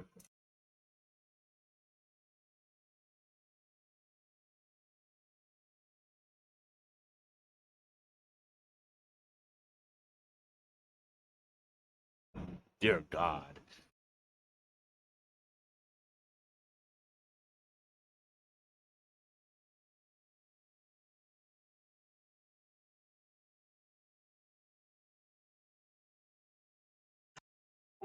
Certainly burnt, certainly injured. It will go to Brennick.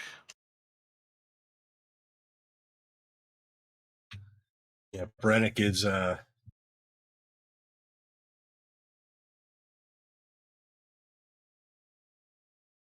yeah, he's this thing still up. He's he's getting desperate. He's throwing his hand out again, and this time, a couple little magical darts gonna fly out. He's gonna cast a third level magic missile.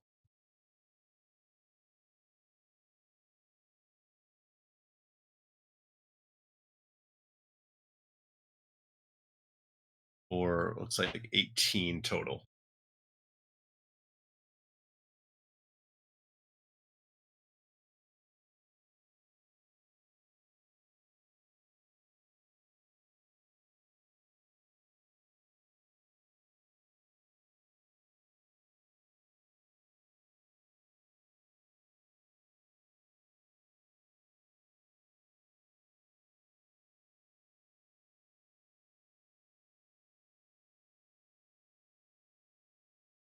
Lighting up its eyes once again, it is going to stare for. This time it is at Brennick. Can you make a Constitution saving throw for me? Brennick, with this, you are going to feel a touch of cold flow through your body as your body solidifies and ceases to move.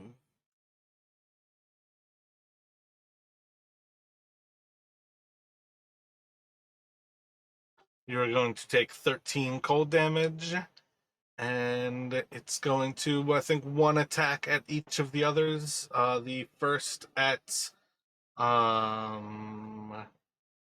Fen, second one at Velixis. Both of those should hit. It is going to deal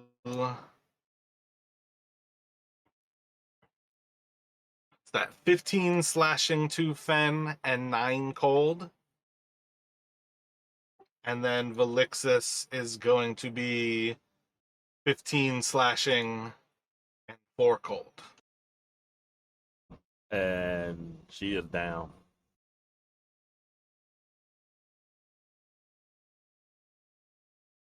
That will take us to Fen.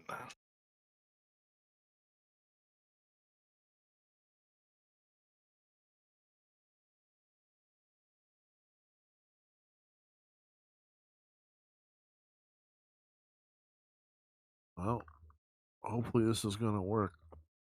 So Fen is going to bring back his left hand in the praying mantis style, reach out and try to stunning strike.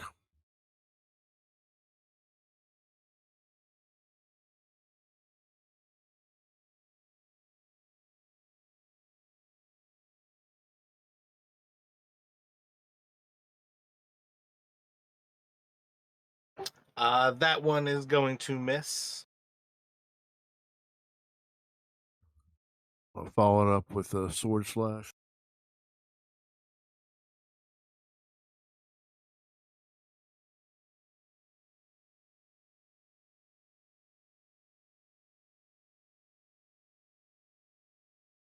That one will hit. Is that going to be the stunning strike? Correct.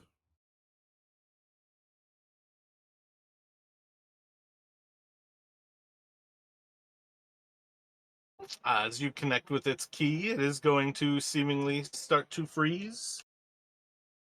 And I'm going to flurry of blows for 200 strikes. And you may take those.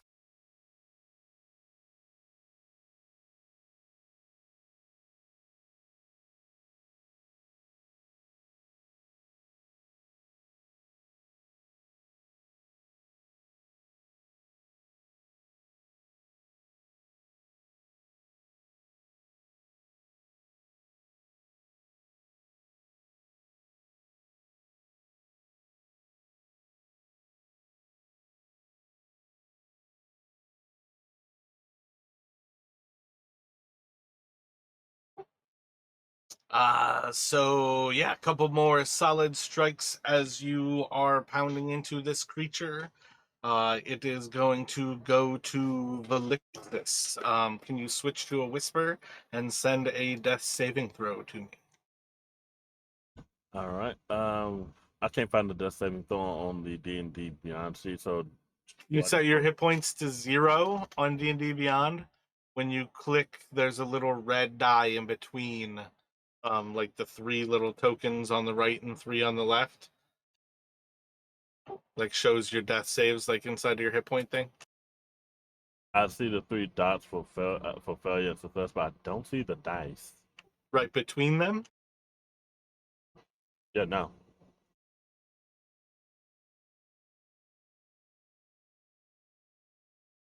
But your hit points are set at 0 right now. They are set at 0. It does say death saves right now. If you click right between the little squares, will it do anything? Let me see. Otherwise, if you just go to roll 20, there's the polyhedron on the left that opens up the die roller. Just click where it says GM, and that will turn it into a whisper. And you just click the D20. Yeah, so Velixis, once you see the little skull with failure, success, death saves, if you click on death saves, then it opens up a new window, HP management, and that's where you see the failures and successes in the little blue or little red die in between, and that's the one you hit. So you have to click two different things. Okay, so after this hit the 0, I click what? Click on where it says death saves underneath failure and success. Oh, okay. And then you should see Yeah. that red B in between, and that's what you click to actually roll the death save. Okay, see, I didn't know that.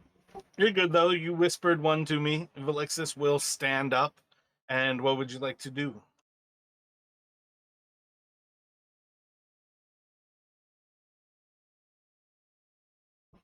One second.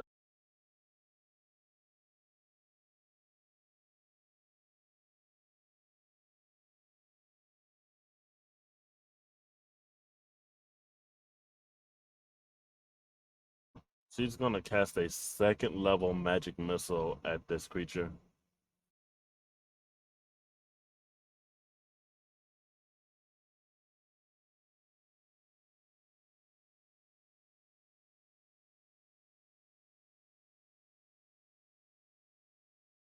It is 3 for second level, right? One more.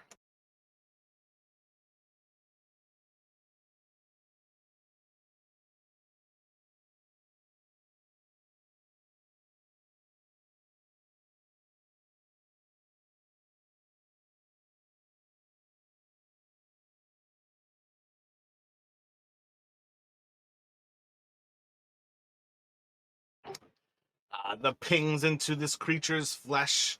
You see as it starts to smash in, and it's going to go to Brannick.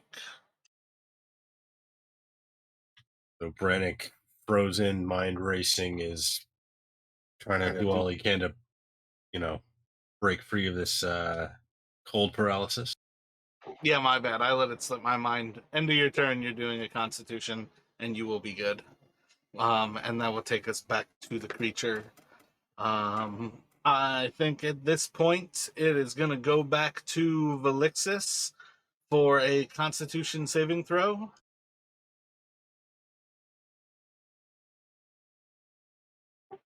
And then it is going to claw out twice at Brannick. First one with a 13 will miss. Velixis, you will not freeze up. The second slash will hit you, Brannick. And it is going to deal 12 slashing damage and 9 cold to you. And it'll go back around to Fen.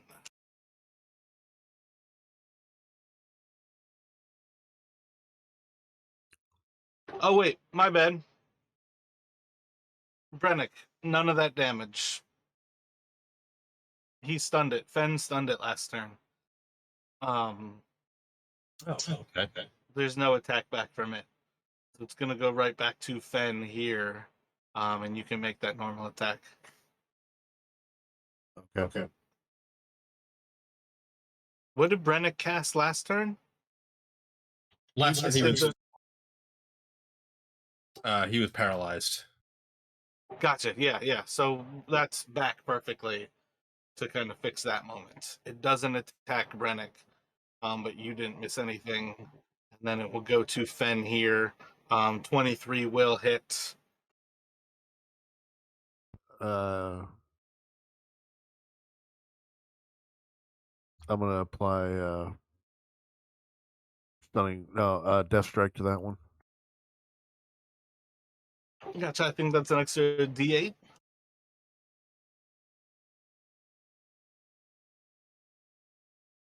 Nice. And then I'm gonna flurry of blows, so 3 more unarmed strikes. Just a whirling dervish of 2 kicks and a spinning back fist to try to finish it off.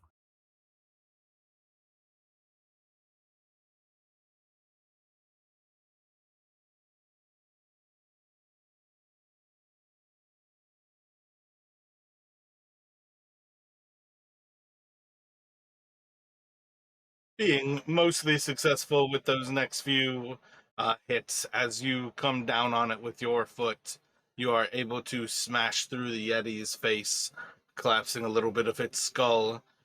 This Yeti is going to collapse down into the ground.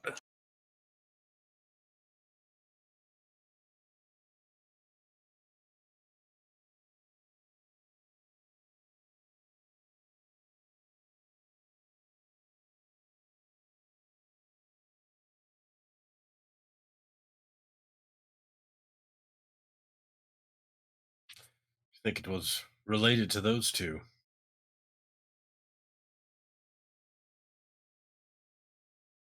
Perhaps we should consider vacating the area.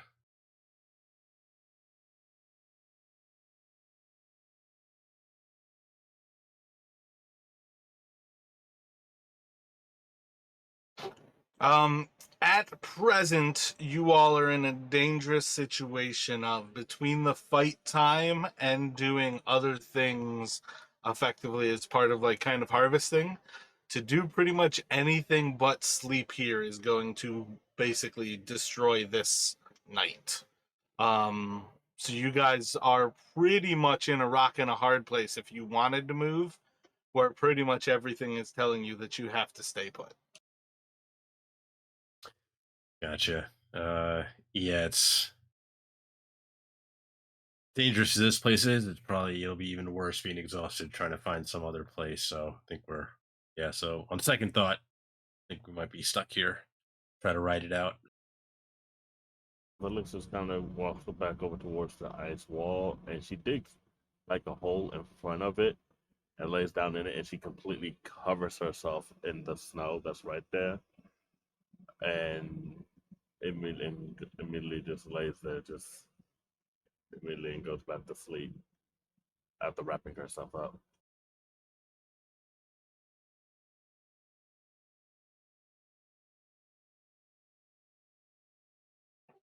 So theoretically, here we are returning to Fenn's watch as the other two go back to sleep. So I think this time, because Fen got caught unawares yet again, he will spend his watch uh, doing some katas and try to stay alert as if there were enemies attacking from every angle.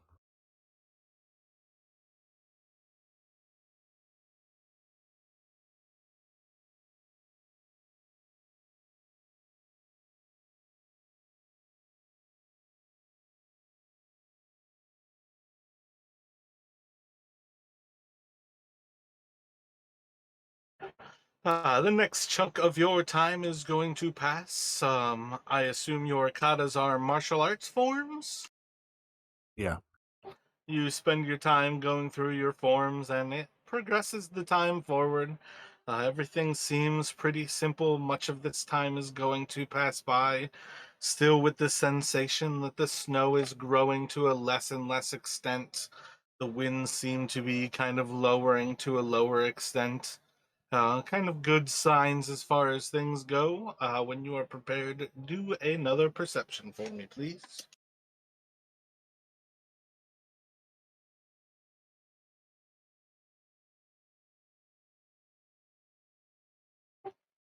This hour is going to pass in a similar fashion. You'll still sense a little bit more that the weather is lessening and kind of gives you a nice little feeling inside to be able to see kind of maybe like 60 or so feet most of the time inside of the wind and the snow. It's giving you a good bit more of an ability to watch around yourselves. And when you are ready, another perception check.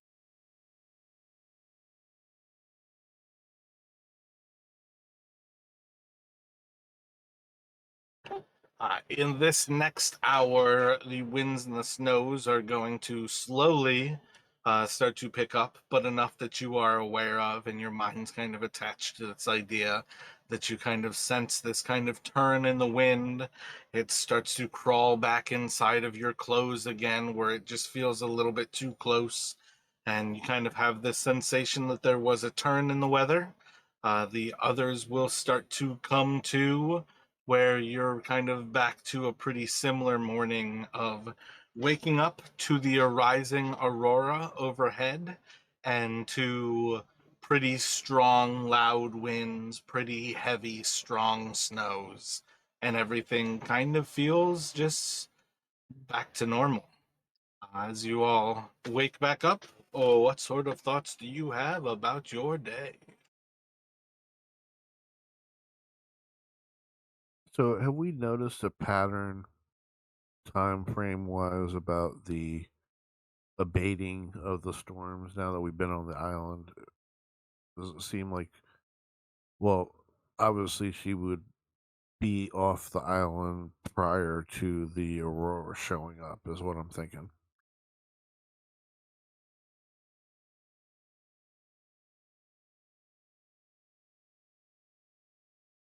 Seems like perhaps the weather seems to ease when she's gone. I have a good sense for how long that is, but it's certainly doesn't seem to last the whole night.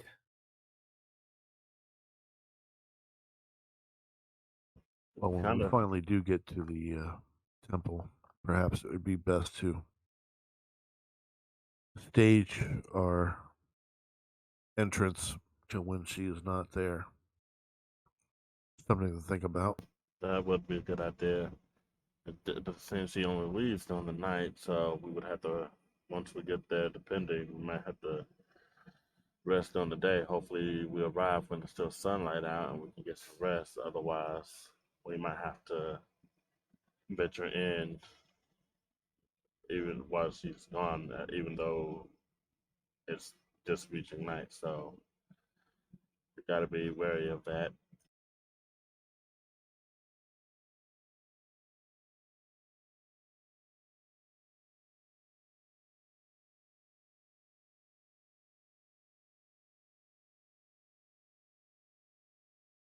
Well, for now, should we continue making our way along the coast again? Try to circle back around.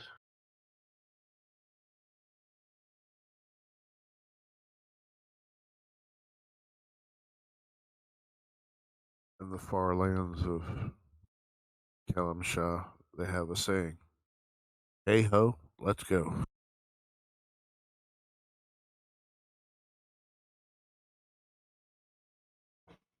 Valencia kind of reaches into her backpack and pulls out a bag of rope. I pulls out some of her hemp rope and kind of looks at Brennick and Finn and asks if either one and asks, "Do either one of y'all have room to carry this?"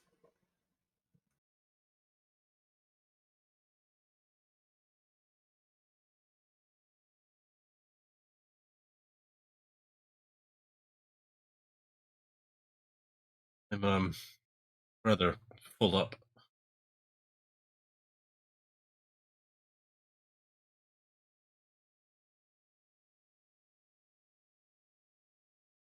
I didn't catch that. What was the question again? Valencia was asking if you had room to carry this rope. Rope? Yes. Yeah. Okay, so Valencia hands you the rope.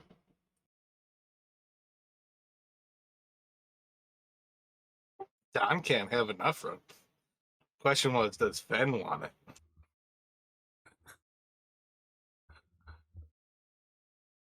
Can't help it. I got to think about rope.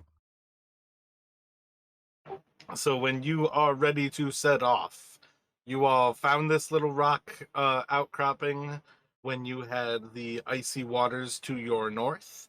While you were circling around this outcropping, you all would have seen icy waters to your east.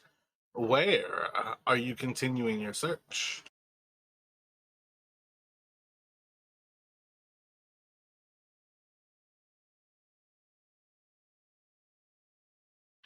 So I think the idea would to be make our way east to the coast and then start again following it southeast.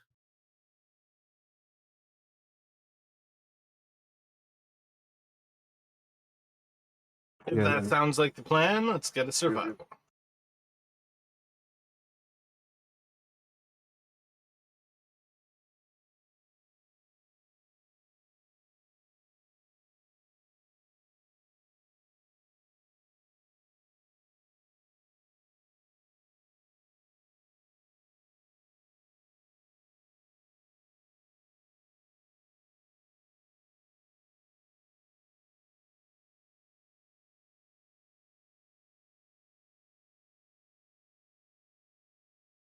kind of just passing around in the blizzard. You'll probably get a good way out onto this peninsula before you recognize that you're out on the peninsula and that you've kind of left the island proper.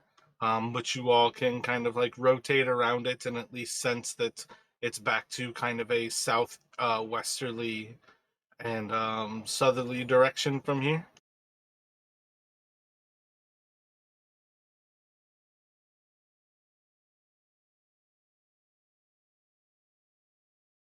See if we can finish the circuit.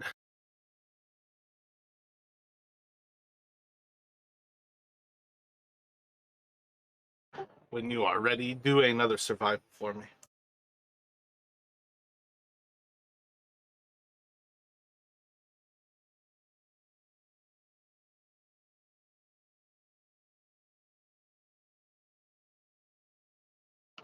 So as you all keep it off to your left, where you have the ocean to your left, as you all kind of round back around to where things start to turn to a southerly direction with the winds behind you, you're going to start to notice a slow rise in the ice to your right as it starts to slowly rise up and become more and more of a cliff.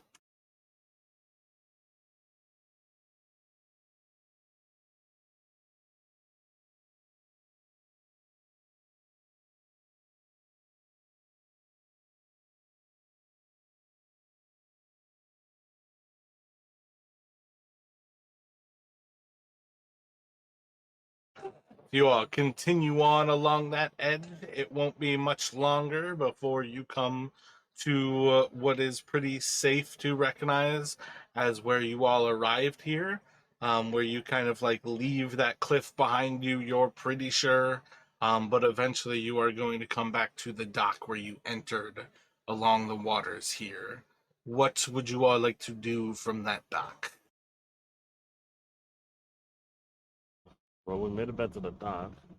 Pretty much know where that skull was from here. Should we head directly straight there from here?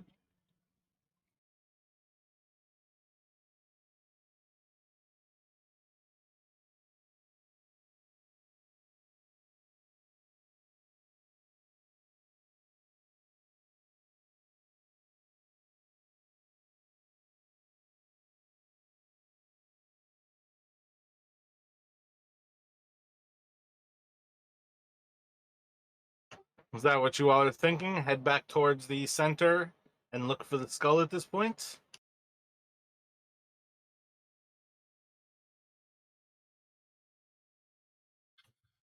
Yeah, sorry. I was just looking back at my notes to see when the timing we had agreed upon with Angajuk, but I think it was at dawn. So, uh, but yeah, sorry. Brannick agrees. Now that we have kind of made it back around the whole island, that yeah, we should probably return and try to find our way back up to the skull that we had found earlier.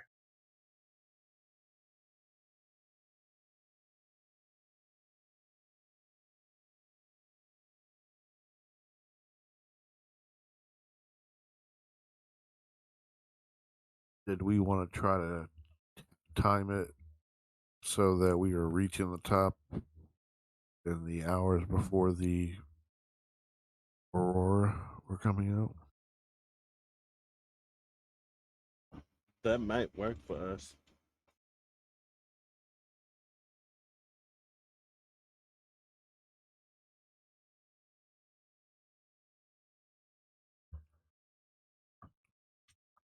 Well, Don't know how. something tells me that with the passage of time, it's going to be hard for us to make our mark. But about what time of the day would you suppose it is?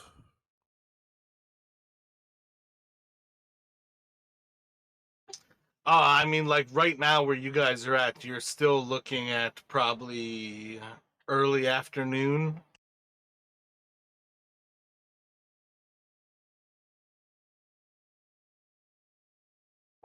You're probably like maybe 4 to 5 hours into your day.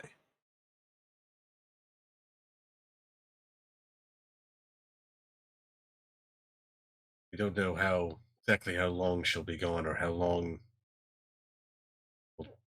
it take to find what we need. So, say we get as close as we can for now,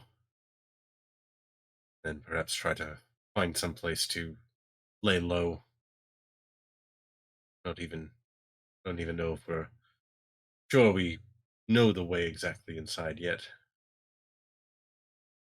Sounds wisest.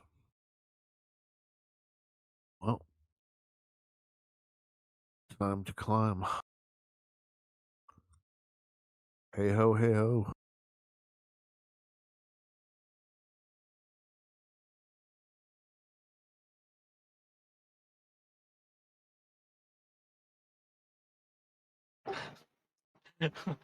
What is your final decision? What do you want to do here? Are you guys going to try to climb just one of the ice faces? Like, you guys have a lot of options to describe to me what you want to do.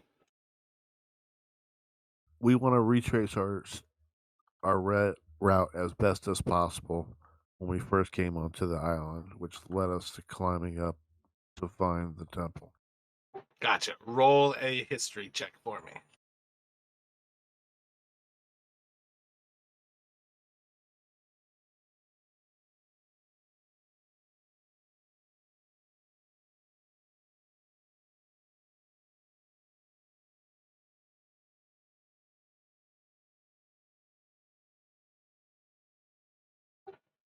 So, tracking the group earlier in your travels around here, trying to focus on the directions that you've traveled before, you all will eventually kind of come back inland and have a wall ahead of you. And when you are ready, let's get some athletics as you all start to set up your climbing gear and start climbing.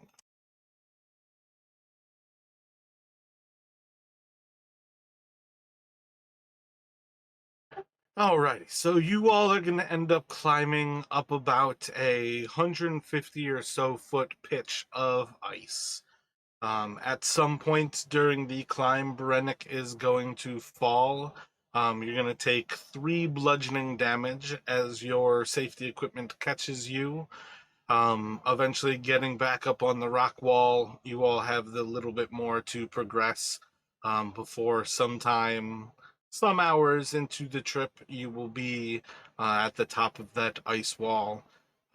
Looking out from here, you can see a little bit of signs of the actual paths ahead of you climbing north and to the west.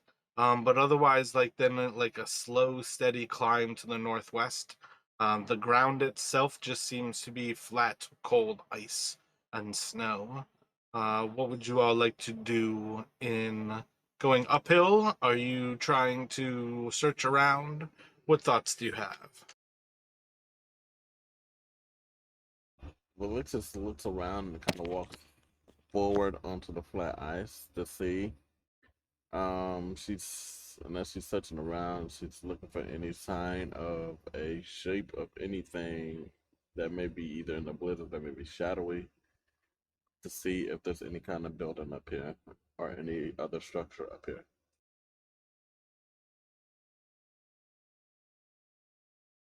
So, like in your immediate vision, there is not. Are you going to explore in a direction to look further for such things? I am. So Valixis walks forward and looks around the area carefully, and examining each spot to see if she can find any building or anything as she walks further out into the area. All right, so you're just walking to the north, walking to the west. Do you think you know the direction? Are you just walking in a direction? From where we climbed up, it'll probably she's gonna go west inwards towards. So yeah, she's gonna go west, walking inward. Gotcha. Roll a survival for me.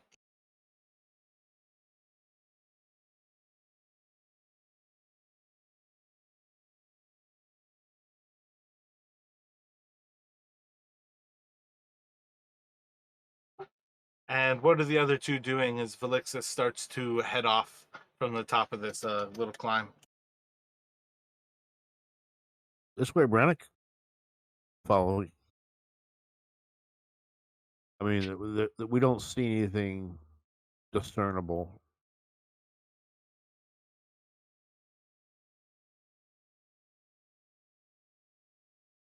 Yeah, Braddock's trying to pretend that it wasn't as much of a struggle up this cliff as it actually was for him, but he'll fall in line behind Fen.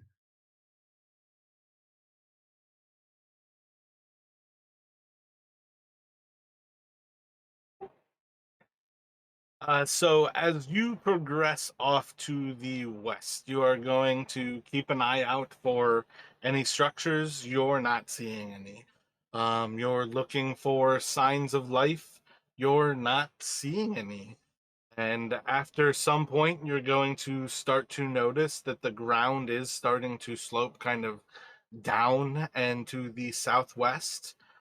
Before just progressing a little bit further, you are going to come to a cliff edge where you can see the end of this area and things are just down from here.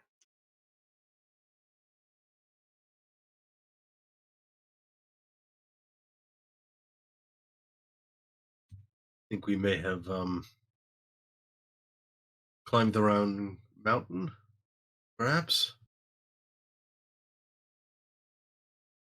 It's possible. Let's head off in the opposite direction and see. Trying to head in a northeasterly route. We didn't climb the Away wrong from the slope. What do you mean away from the slope? Well, I thought you said in the southwest it seemed to be heading down. Yeah, the further west that Velixis was going, he got to a point where the ground was sloping down and then eventually to a cliff's edge. So are you walking like north and east now?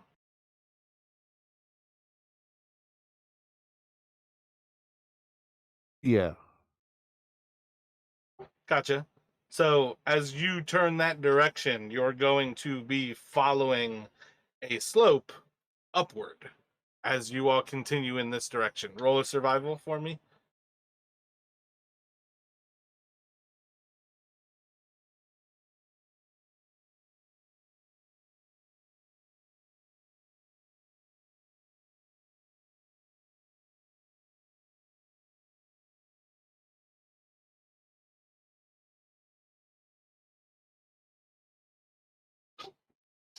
Progressing upward, you all are going to follow this for a little bit before the actual slope starts to give way, and it seems to be sloping downward as you head to the northeast.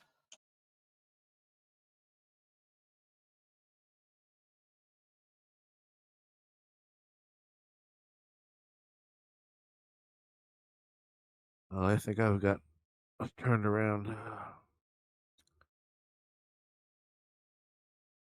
Seems to be sloping downwards. Looks like our choices now are northwest or southeast.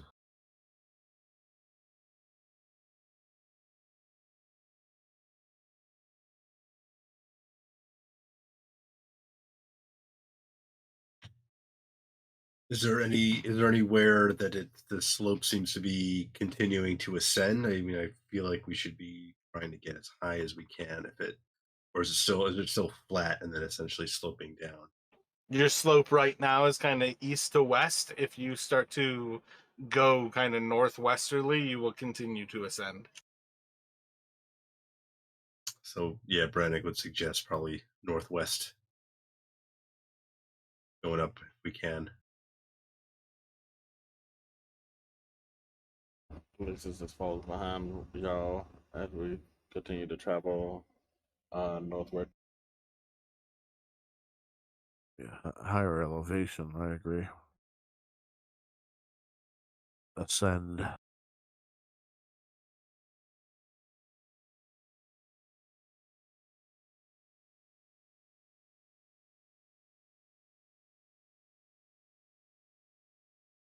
So we are going to take a break here as you all begin to ascend further and further up into the northwest before you start to notice that there are stairs beneath your feet creeping out of the ice. And by the time you progress forward and forward, you all will shortly after have a moment of respite in the wind where everything kind of clears and you see once again this skull-shaped tower looming up above, and you all are at the base of it. That's a cool picture. Right?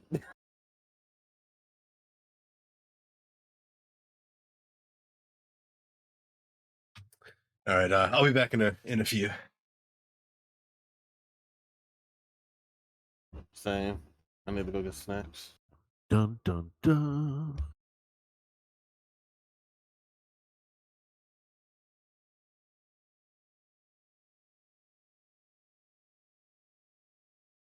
Is Don back right now?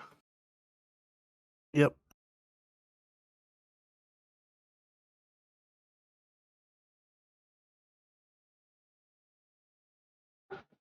So we should be good to pick back up.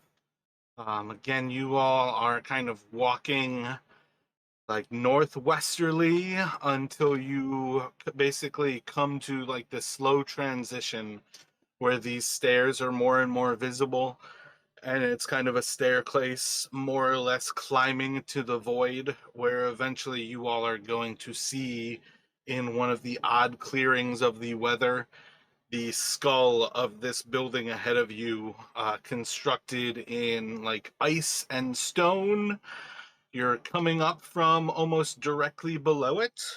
But as you all approach, you can decide a little bit how you would approach.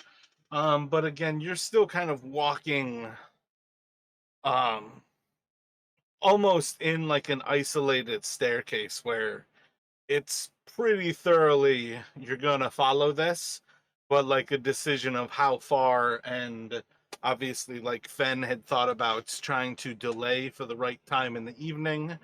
You all have some of these options ahead of you.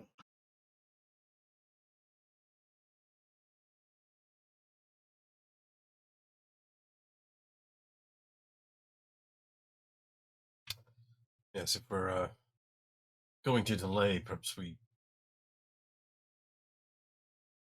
refrain from climbing, maybe stake out someplace close to the base and see if we can wait. I mean, Oral must know we're here, but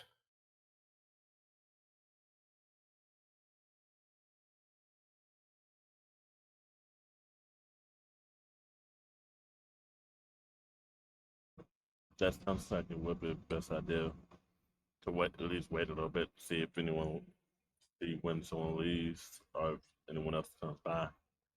Um, it might also be safer to explore.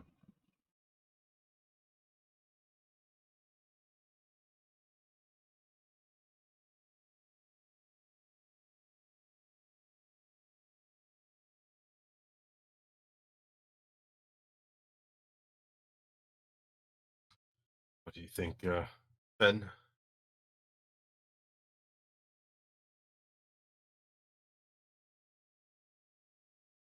Well, like you said, I doubt we'll surprise her, but still, maybe prudent to wait here until the time that we think she'll be off the island to make our ascent.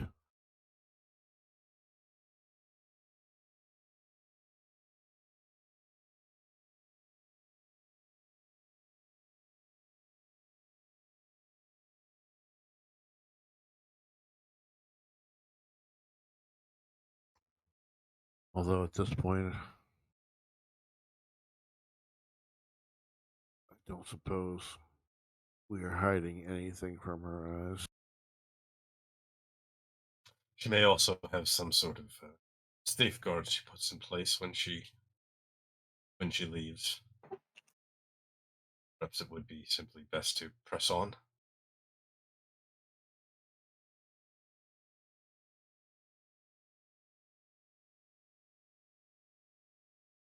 I still can't help but feel that if she wanted us dead, we'd be dead already.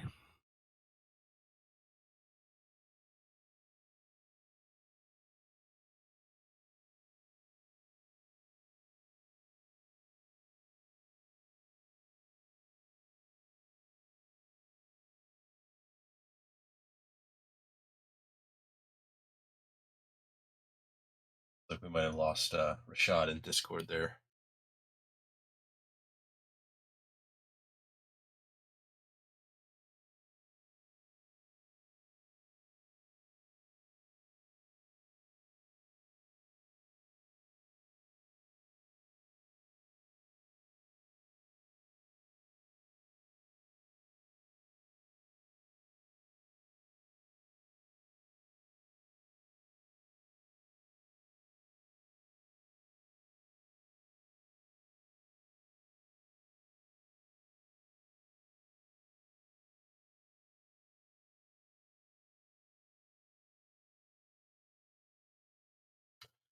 So initially, Brannick kind of had the same idea as Fen. Maybe we try and wait till she leaves to explore. But the more he thinks about it,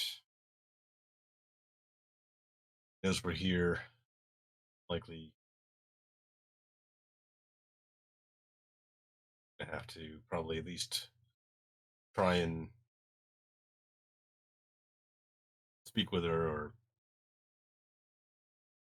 we're inside when she returns. That could be worse. Leaning towards just maybe trying to press on now.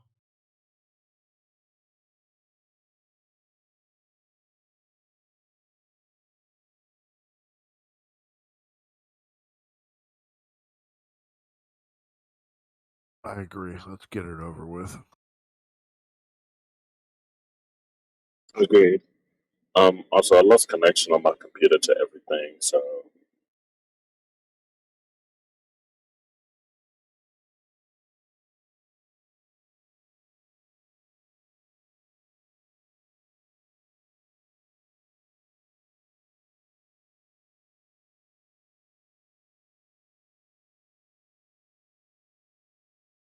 Is it like just like D&D Beyond Roll20, or is like the internet out? the internet on my computer's not connected to any internet right now, so that's the issue. Hold on, let me check something real quick. Hold on.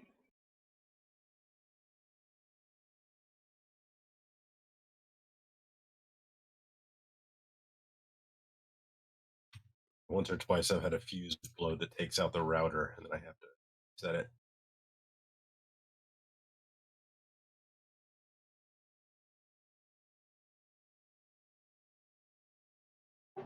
Anything looking promising there, Rashad? Otherwise, we can progress forward without it. Yeah, we can go ahead and progress. It's not connecting. I'll continue working on it, but yeah, let's go ahead. We can go ahead and continue progressing. So, is the final verdict to continue moving up the stairs? Yeah, that's what I think that's the decision we all three of us came to.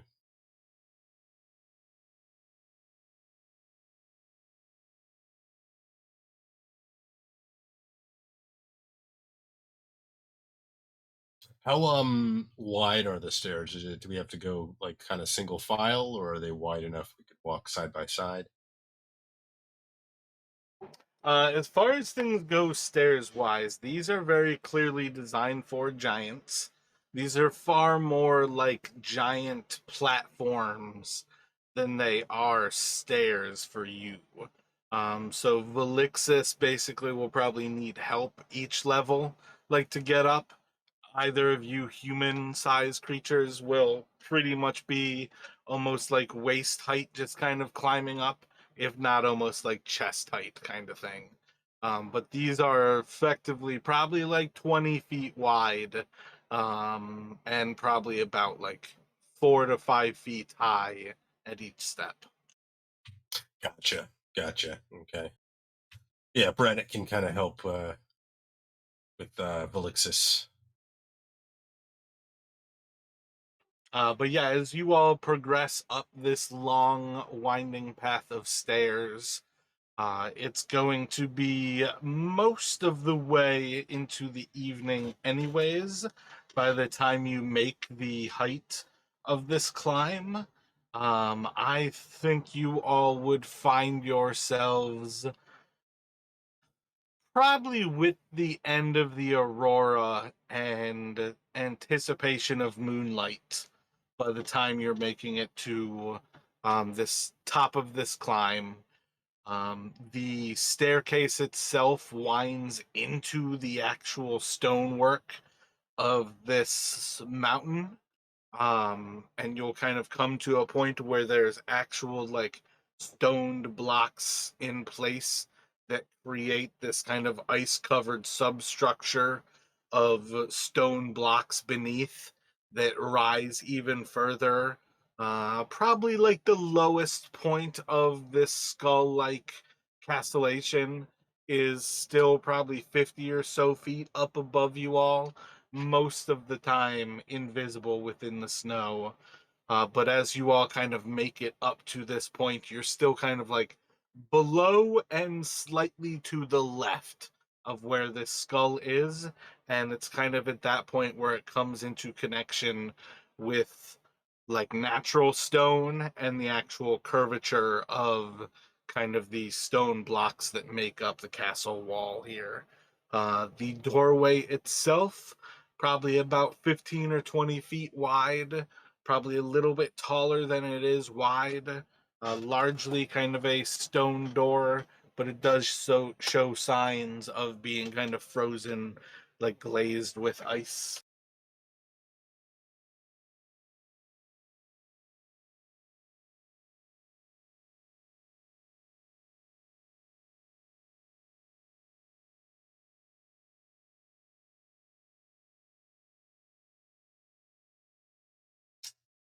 Looking forward then, I suppose, than to head on in. I do.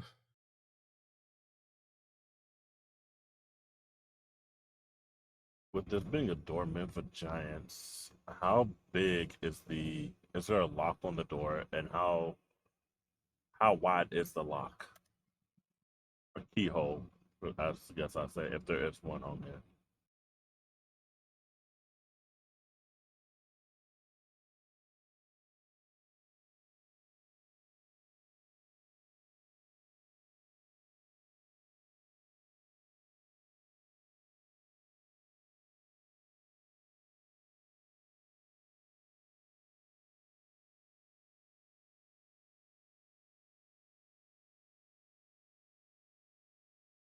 My bad. Can you roll a d20 where you're at right now, Rashad, or are you not able to? Oh, I don't think that came through before, Mara. Oh, okay. Can you roll a perception check for me, Rashad? Oh yeah, I can.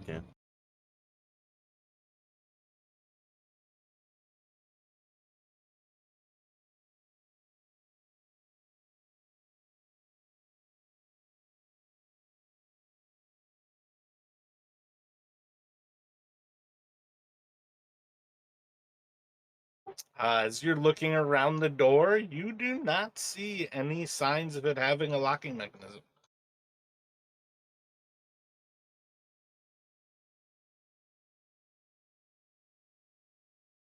But this looks back at Brennick and Finn. Do y'all think we'd be able to push this open? Likely take all three of us, and Vellynne's help might be able to open it.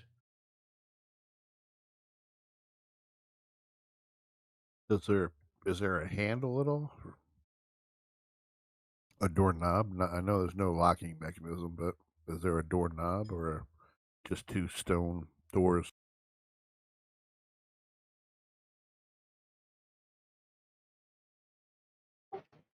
I think as far as it goes, no doorknob.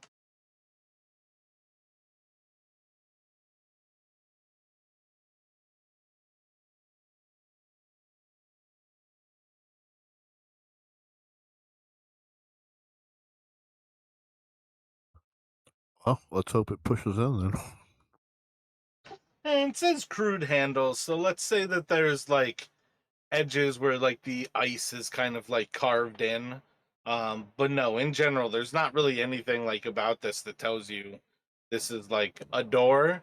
This is a object in front of a door, far more than a door. Or like an object in front of an entrance.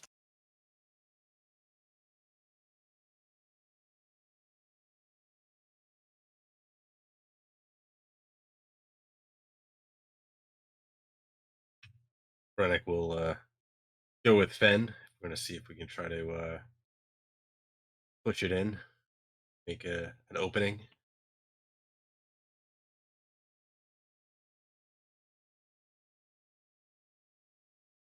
So, Brennick, you're trying to get Fenn's help if the two of you will roll athletics.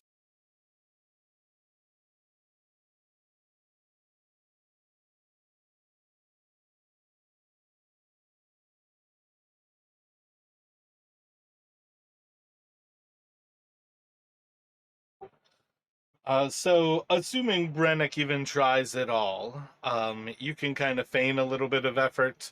You can put a little bit of effort in, maybe even surprise yourself that you tried as hard as you did, only to find the door does indeed move. In recognition, it might be because Fen helped, but there might also be a sense in your head where it's just like, well, I loosened it. But you all are going to be able to open the door, where you will see a large room kind of opening up before you. You can see a little bit of walls kind of east and west off to a distance, a little bit more of a corridor kind of opening up ahead of you, but otherwise it is dark inside.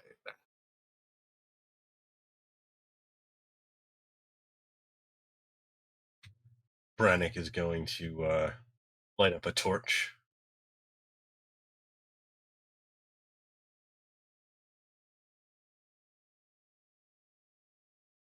I think he's going to have. He's going to go ahead and cast Mage Hand and have the hand kind of carry it just ahead of him. Trying to keep his hands free.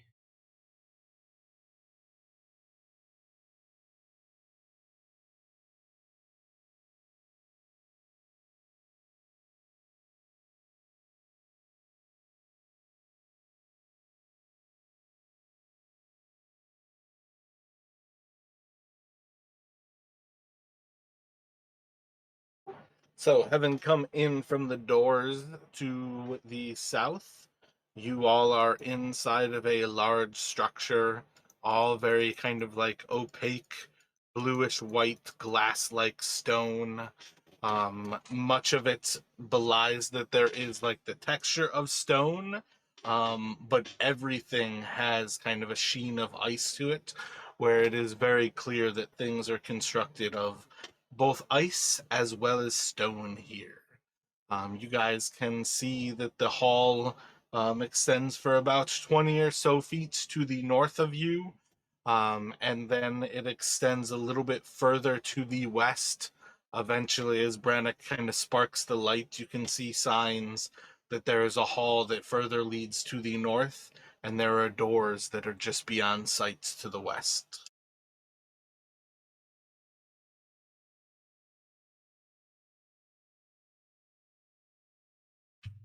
After kind of getting our way inside and lighting up the torch, probably the first thing Brennick's going to do is try and just listen to see if their arrival, if they hear anything like approaching footsteps, or see if he's not sure how much sound the door made when they got it open. He just wants to try and listen to see if he hears anything approaching. There's probably more sound to the door being open than you necessarily would have picked up anything from the door while you were outside. If you start to close the door behind you, you might find a little bit more information then about like what it sounded like inside. But outside, inside of like this weather kind of situation, there's a roar of wind that probably would have blocked any sound of the door from you being able to hear. Yeah, that was kind of kind of what I meant. Like he doesn't know how loud they were coming in, or are you saying that like the roar of the wind now that the door is open is kind of blocking out any sound from inside? Well, that's what I mean. Like from outside, you would have not heard anything about the door making noise or not because of the wind. As soon as you think about the noise of the door, I think it's safe to say Brennick recognizes that the door being open is probably louder than any noise that it would have made. Effectively, I'm saying Brennick probably would recognize to shut the door, and in the shutting, you might hear how much noise the door makes. Gotcha. Yeah. So yeah, cut off the howling wind by closing the door back up again. He'll look towards Fen again and kind of nod towards the door. Probably close that before we do anything else.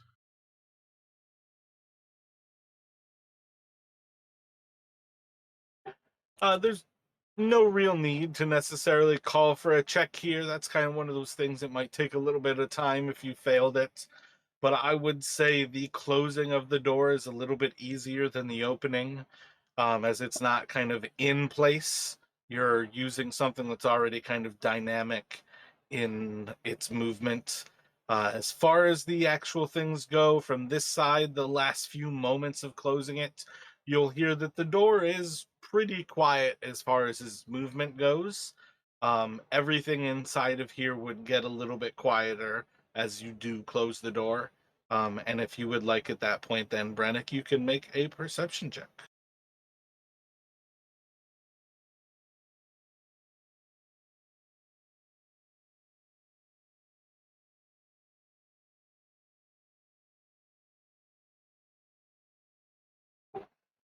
As far as listening, it doesn't appear to be that anything is kind of moving around you all.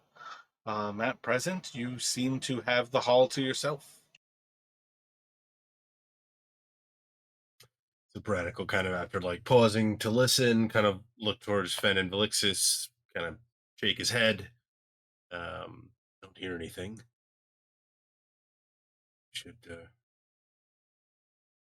move in cautiously.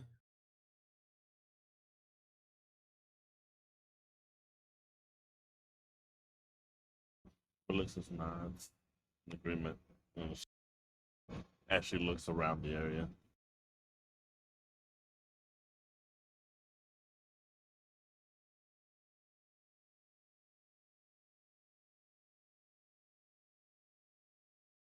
Braddock is going to start moving west, trying to move stealthily down the corridor, starting down the corridor. You said looked like there was a door. Yeah, like you have a door directly to the west of you and signs of a hallway that is north of that. Okay, yeah. So Braddock's going to start his way west down this corridor.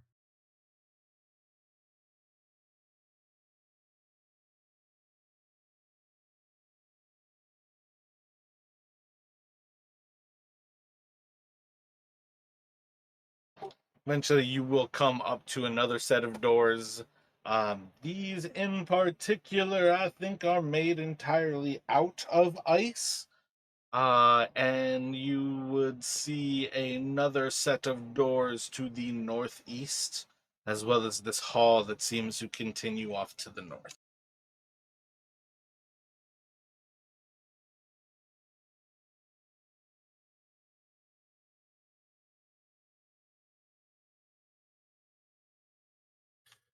Braddock's going to kind of gesture to the north, suggest they keep going that way for now.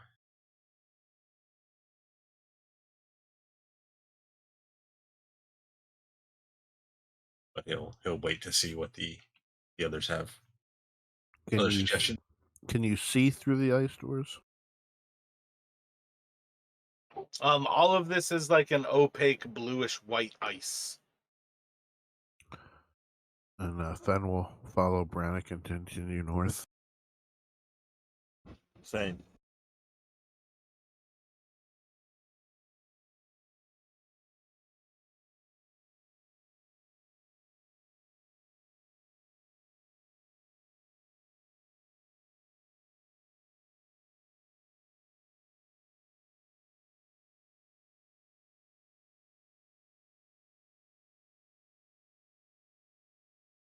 Heading to the north, you'll see that these are a double set of doors that are to the east of you, another set of doors just beyond sight to the east, as well as rubble to the west.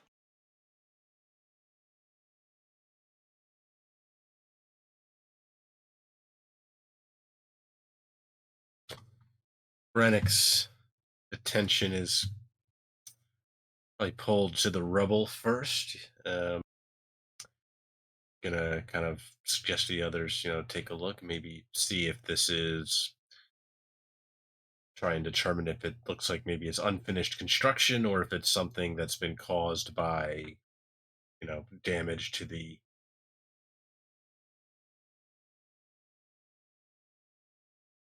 um, to the structure.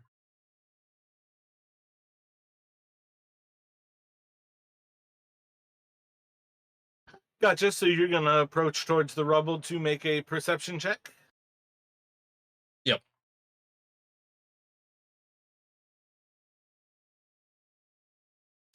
If you're talking, Mara, it's not coming through.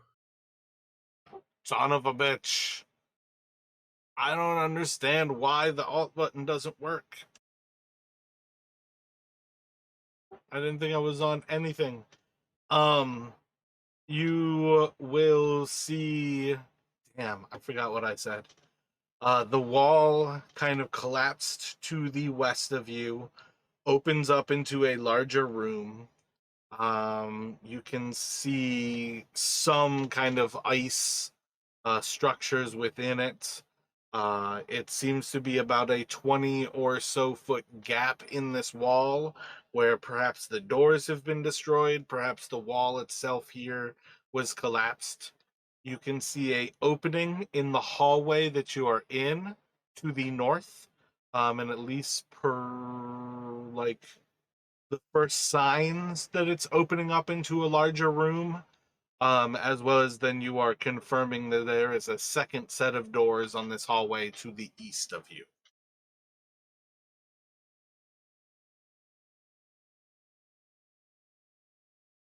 Rennick will kind of looking to the others, kind of gesture into the area to the west, kind of suggesting maybe we should check it out.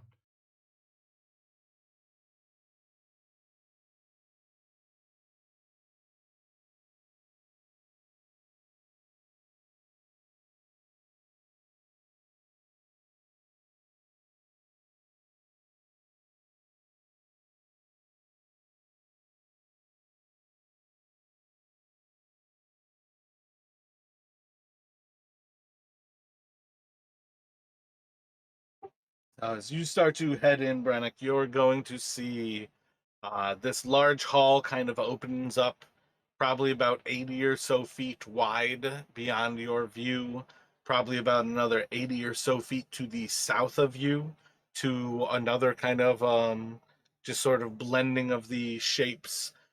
Seems to be a large kind of gathering hall. All of those kind of initial squares are large uh, ice seats, as well as a large stone plinth in the center that kind of makes up this massive 20 by about 100-foot long table that fills this room. The room itself is otherwise kind of coated in shattered ice.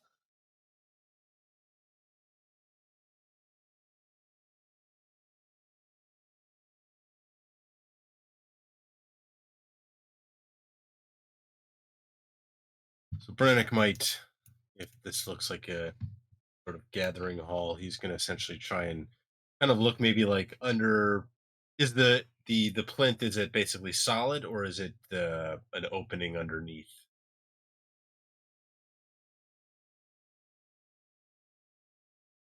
Like is it more like of just like a solid block or more like an actual kind of like table like structure? I guess is my question.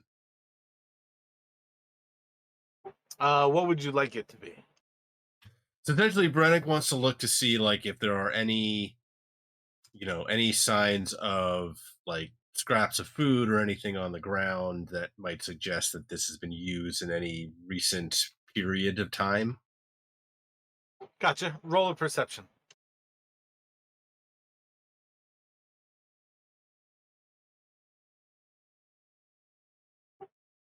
As you will explore around this room, there doesn't seem to be anything food-wise, frozen or not, inside of this room. You will eventually come to the recognition that there is a staircase that leads up in the southwest of this room. But other than that, the room seems pretty empty. If this was a hall for entertaining, it's been some time since it has.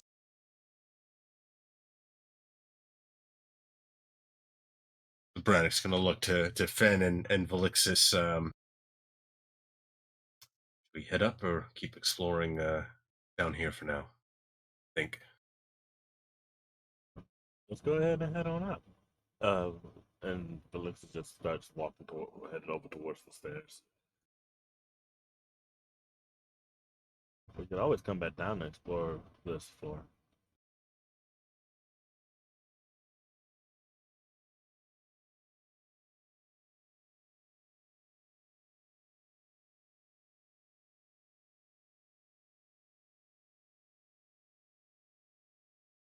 Yeah, that sounds fine to Braddock.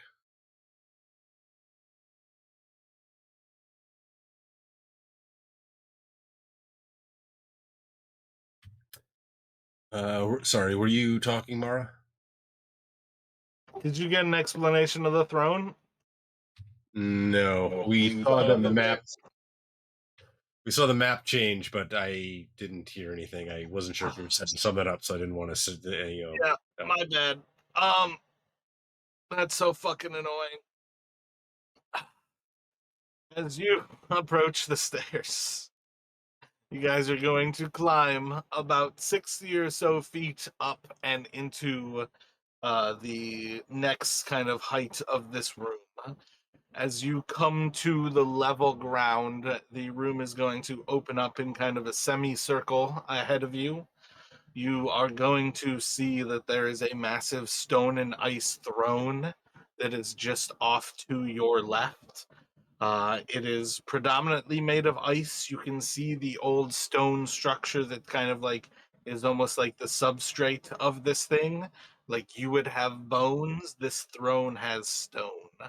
And around it to the sides, you can see that there are a few frozen blue creatures that seem to resemble like wolves as well as mastodons.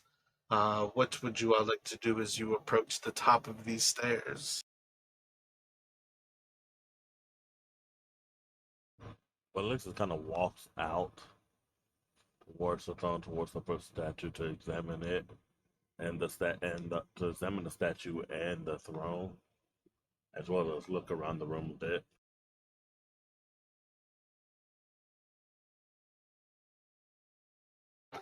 So you have to pick like one action and do stuff regularly instead of like saving up for it. What are you trying to do here? Do you want to examine the room or do you want to examine the throne? She goes to examine the throne. Gotcha. So what are you looking for with this throne?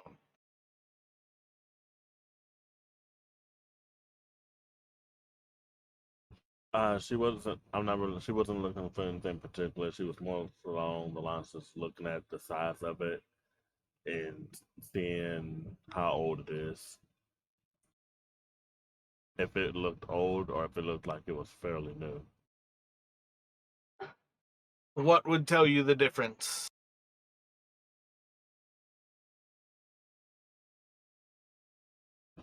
Like if it has the more cracks it has in it, lets me know the more cracks it has in it or chips lets me know it's a lot older. The less cracks and chips in it, like if it's a little smoother than what it should be, that lets me know that it's a lot newer. Like Gotcha. Roll a perception for me.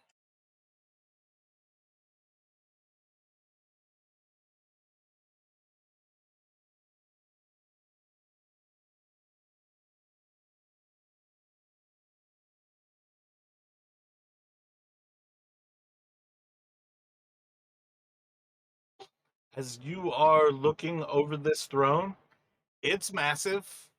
The seat of it is probably 3 or so times your height. So you're definitely walking around looking more at the foot of this throne. As far as you can kind of see towards the base of things, there doesn't really seem to be any cracks in the underlying stonework, nor does there seem to be any cracks inside of the ice itself. Um, it seems pretty new.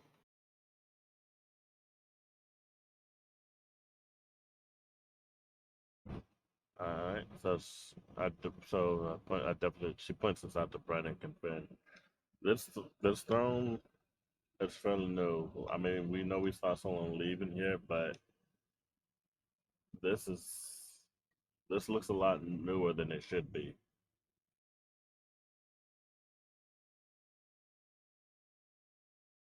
So Brannick is similarly going to move forward towards the throne. He's kind of more interested in taking a look to see if there's any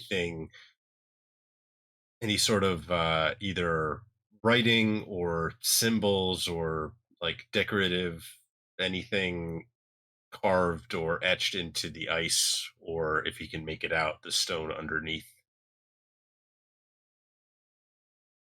Gotcha. Roll the perception for me.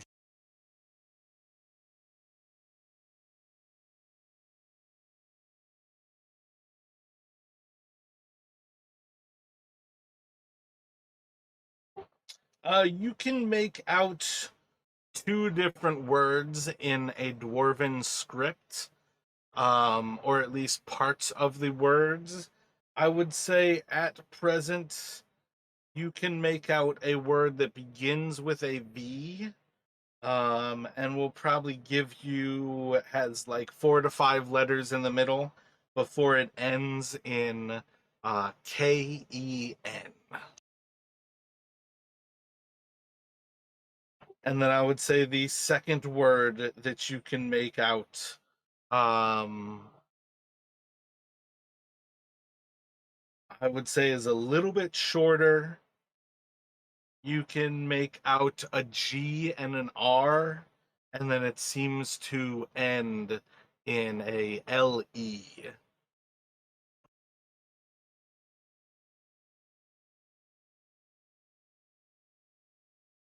And for the sake of keeping the mystery but helping a little bit, I'll say you can make out a third word that is between those two.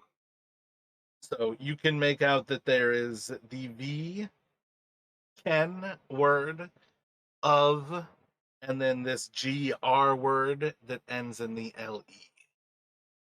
Okay, and you said these are now. Is this the Are these the dwarven words, or are these the dwarven words translated into common in terms of like the starting with V, ending in KEN? You're finding everything in dwarven script. As far as things go, like all of our conversation is always in common. English is assumed to be common. Um, but for what it's worth, like the letters are what I feel like we you've got the dwarven script is what you see. Okay, I wasn't sure if it was like if I would have to then think of like, do I know any dwarvish words that start with V and end in KEN? That was kind of what I was trying to get at. Yeah, I would say this is translated from like in your head. This is translated from the dwarvish ruins to those letters in common. Gotcha. Okay, sorry for confusion. Yeah, so Brannick will kind of relay what he's found to the others, not able to make out everything, but If you are not willing to spend the time to learn Cromulin, I am not going to be able to translate this riddle for you, and you will not be able to progress forward. So, if you would like to just go ahead and learn this obscure language from a fantasy setting, that would be great. No, it would be horrible if I made you know like the dwarfish ruins. That would be really, really mean. I mean, I think those are in like the handbook. So I've seen levels of it, but still, like any level of actually making somebody translate with a language would be horrible. yeah, yeah. That's the classic. I always have to remind people when you are coming up against riddles and like mysteries, there is a certain level of this is meant to be challenging you, the player, than you actively trying not to solve it with something that you know. It definitely goes different than the rest of the game. It is cruel to make you test those things like that. But yeah, no, this is definitely like you're internally translating these. Um, as far as things go, I don't think anybody would be surprised to know that giants use dwarvish ruins. So it kind of falls in line there. This is the giant's throne, and it's got some sort of carving into it that has this initial word of and this second word.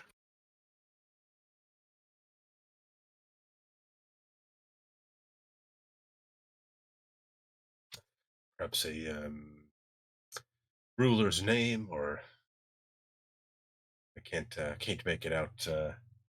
I'll think on it, but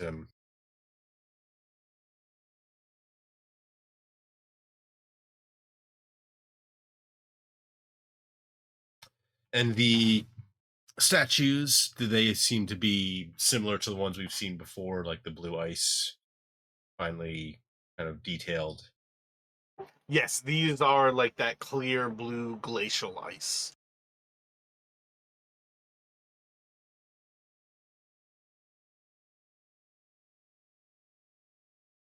Alexa starts heading further into the room and examining other areas of the room. I did not catch that. That seemed very low to me.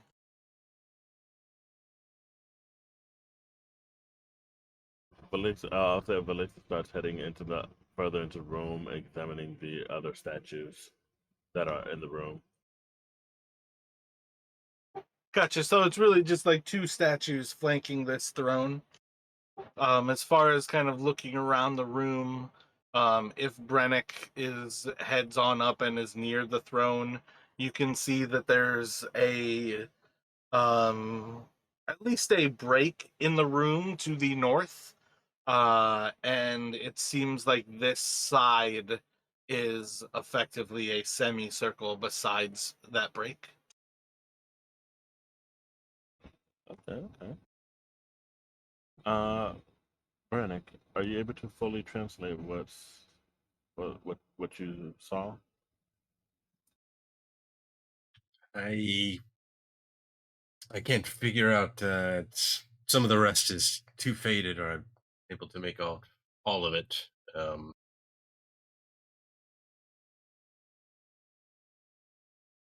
I said perhaps it's a name, or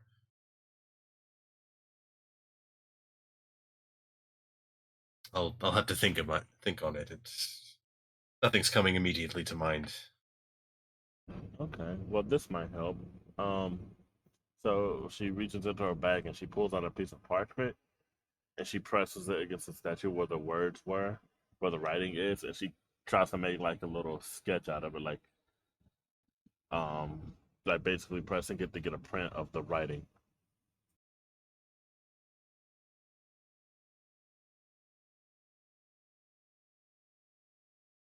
Yeah, you can take a little bit more time to solve it. To where I'll give you the number of letters, but you can't like keep testing against something. He did not find the answer in his first search. As far as things go, I'll let you know you're looking for a 11-letter word and then a 10-letter word.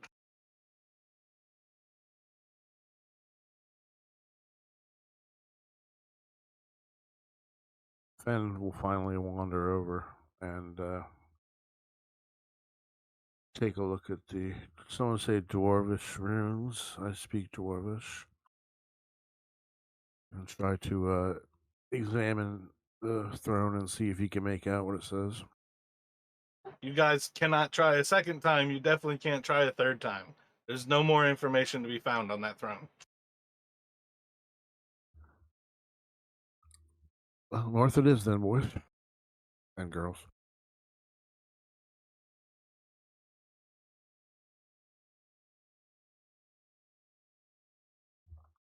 Obviously, some giant name.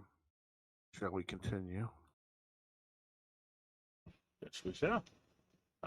Village starts headed northward, upwards through the next pathway. So the northern side of this semicircle has what appears to be a staircase to the east of you that leads upward, and there seems to be a small room to the west of you.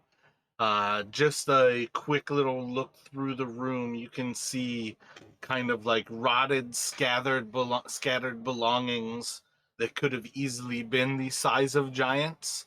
Um, you can see signs of age having come across them, and like a pretty deep kind of dusting of like snow and ice that seems to sit atop it.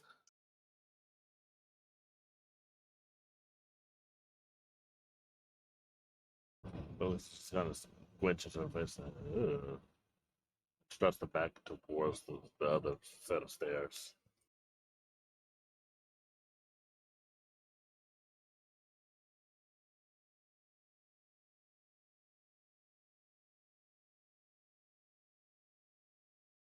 Onward and upward then? Definitely.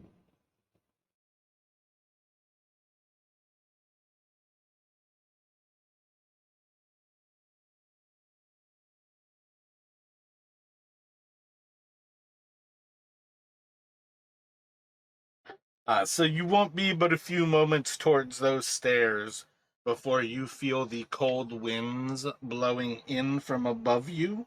Are you all heading up to the next level?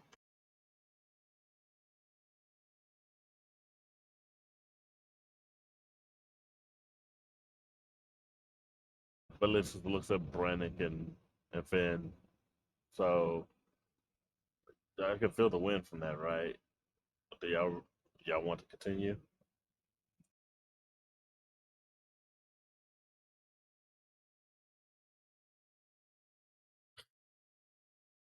Suppose we should see what's up there. Perhaps it's the roof.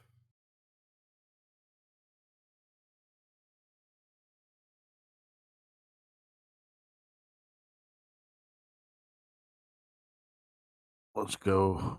I'm growing impatient.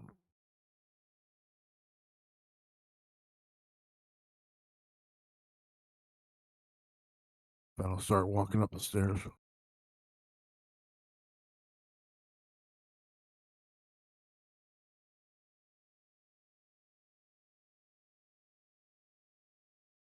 Brennick, as you start to lead the torch up, it is going to last for a little bit before kind of blowing out into the winds from above. As you all ascend, there's going to be little light outside. I think you all are on the waxing side of a new moon, and it is essentially outside of the time of the aurora while you are making this point, but you will see these skies above you when this torch is snuffed by the winds. Do you continue?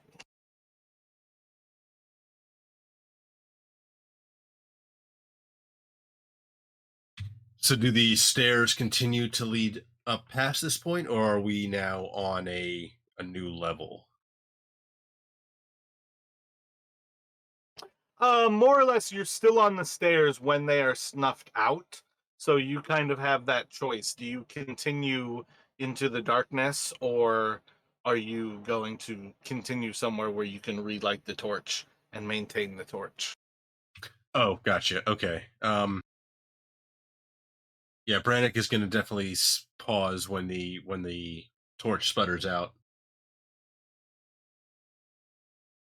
Perhaps we should wait until daylight to.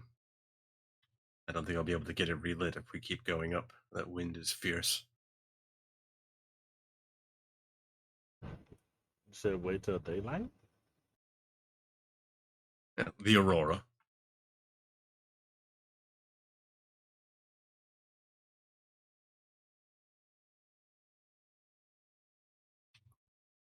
Unless you have some other source of light.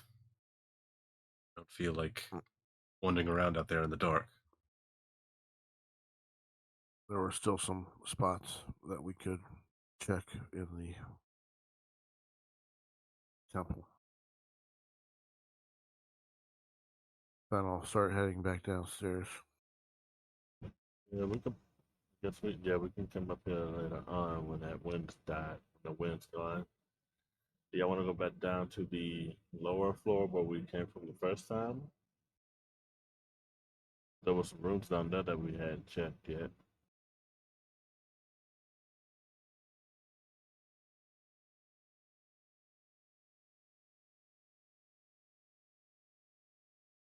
Fen wants to check out the room that was on the throne floor to the west. Walk in there and do an investigation of the room. Let's just, What are you looking for? Anything out of the ordinary from anything that stands out, not looking for anything in particular, just doing a quick mental look of the room.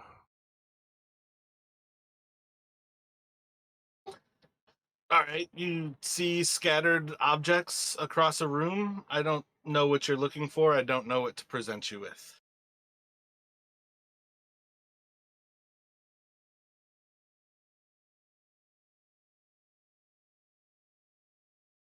Felix yells that towards Finn from a distance. Are there any chests in there? Can roll a perception, Velixis.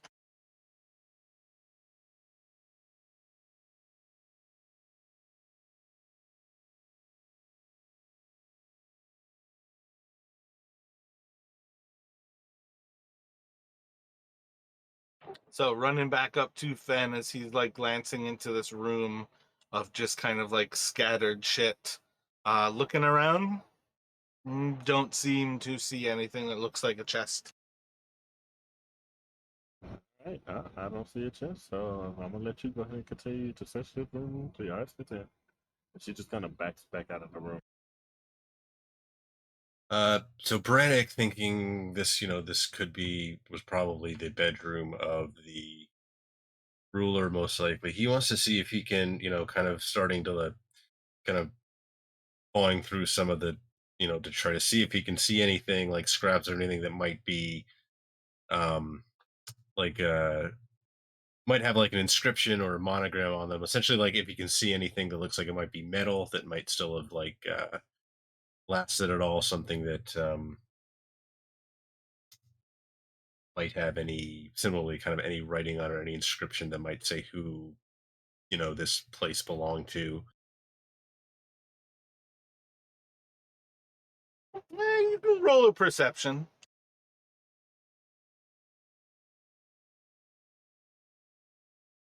Looking through, you're not going to really find anything that seems to have any signs of like a monogram or anything. A lot of like the actual like fabrics are ruined by time. The wood itself is nearly rotted if it weren't frozen. Um, I think again, as far as things go, besides that this is recognizable as a living quarters, it shows little sign of being even remotely recent. Gotcha.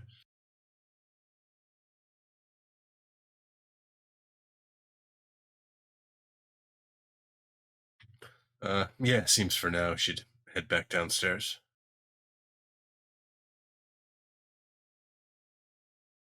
And we'll start descending the stairs.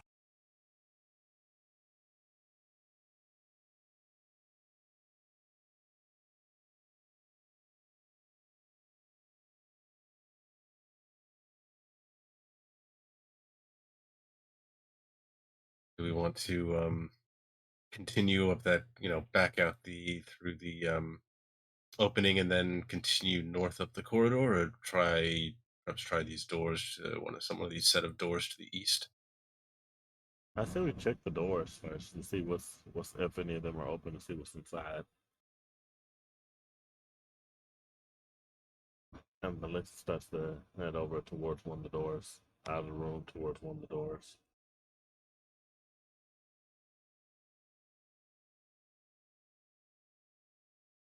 Door one, and Felixis goes to push the door open.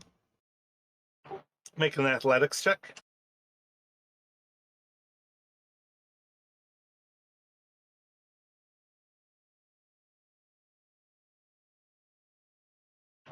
It's kind of taking a moment to push on the door. Nothing happens. And I can't open this door.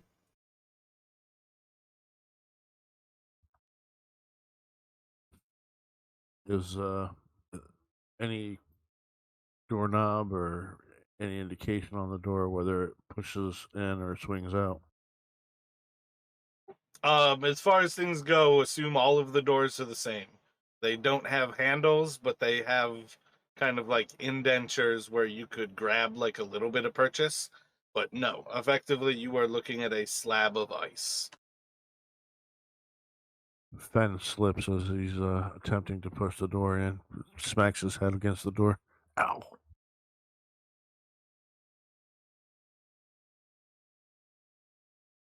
Yeah, you're probably not that clumsy that a 12 is that bad, but you're definitely going to fail to be able to open the door. Might be the recognition that you all can either do this as a group to try to make it happen. Otherwise, you need to do the help action for one of you. But you guys are going to need a little bit more strength than what you've put into it. Yeah, seeing the two of them kind of unable, Brannick will try to offer and add a third set of put his shoulder into it as well if he can, or maybe give like I don't know, try to help like Fen to get a better purchase so he can put more of his weight into it. Fen will lean back in.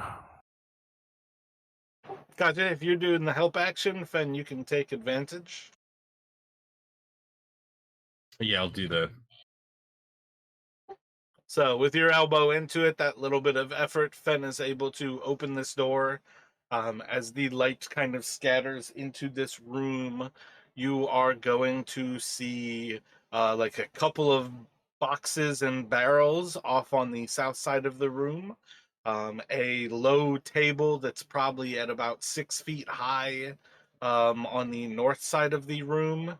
A bunch of kind of scattered furniture along like the northeast, like scattered wood, and then there is a fire on the east side that's kind of burning around with a tripod and a pot kind of over the fire. It's not necessarily like licking up at the pot so much as it is embers, but it will be very quickly apparent that having walked around a place that seems unlived in, this is the first room you've walked in that shows signs of life. Yeah, I was just about to say that. Before you finished, I was like, wait, a lit fire? And so Felix kind of looks back at Brennick and Finn. Uh, why is why is there a lit fire? I could have swore that I thought maybe the only thing that lived here was probably on the roof constantly, but that I guess that's just my hoping. But this is definitely someone living here, and now I'm a little wary.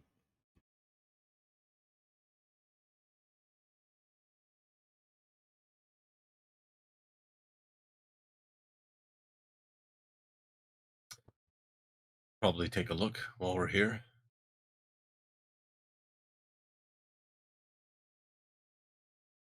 I would not think that Auril would need to use a cooking fire.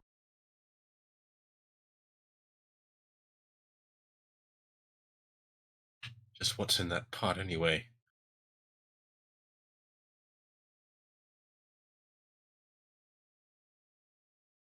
So we searching the pot.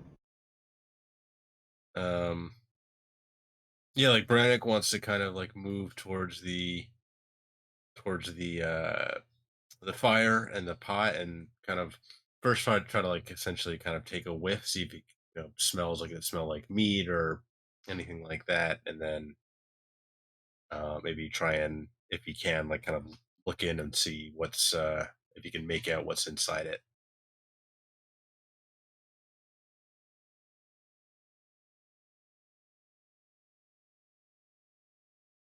Roll a Constitution saving throw.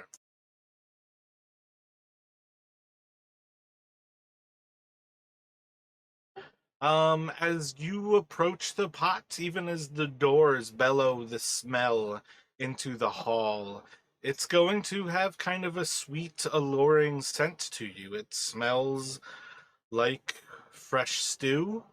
There's spices that you are familiar with and are like some of your favorites. Everything about what it will smell like and your initial look is going to appear quite tasty. Um, this is food fit for a humanoid.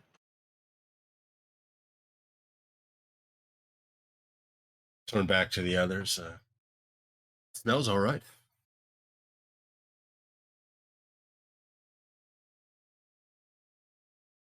Can't remember the last hot meal I had.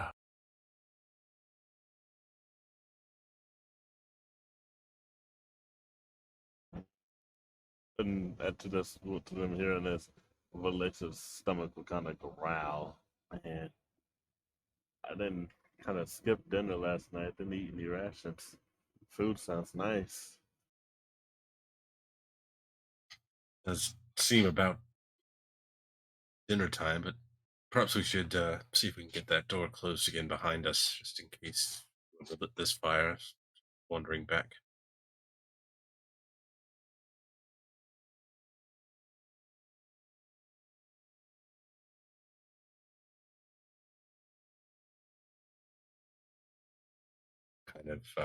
Kind of ask for Fen's help, see if they can push the door shut again behind them. I'd say this is the same kind of moment. If you are looking to push it shut, we can definitely make that happen easier without doing another roll here. And as well, if you guys are going to like shut this room up, I think that's where we're going to call today.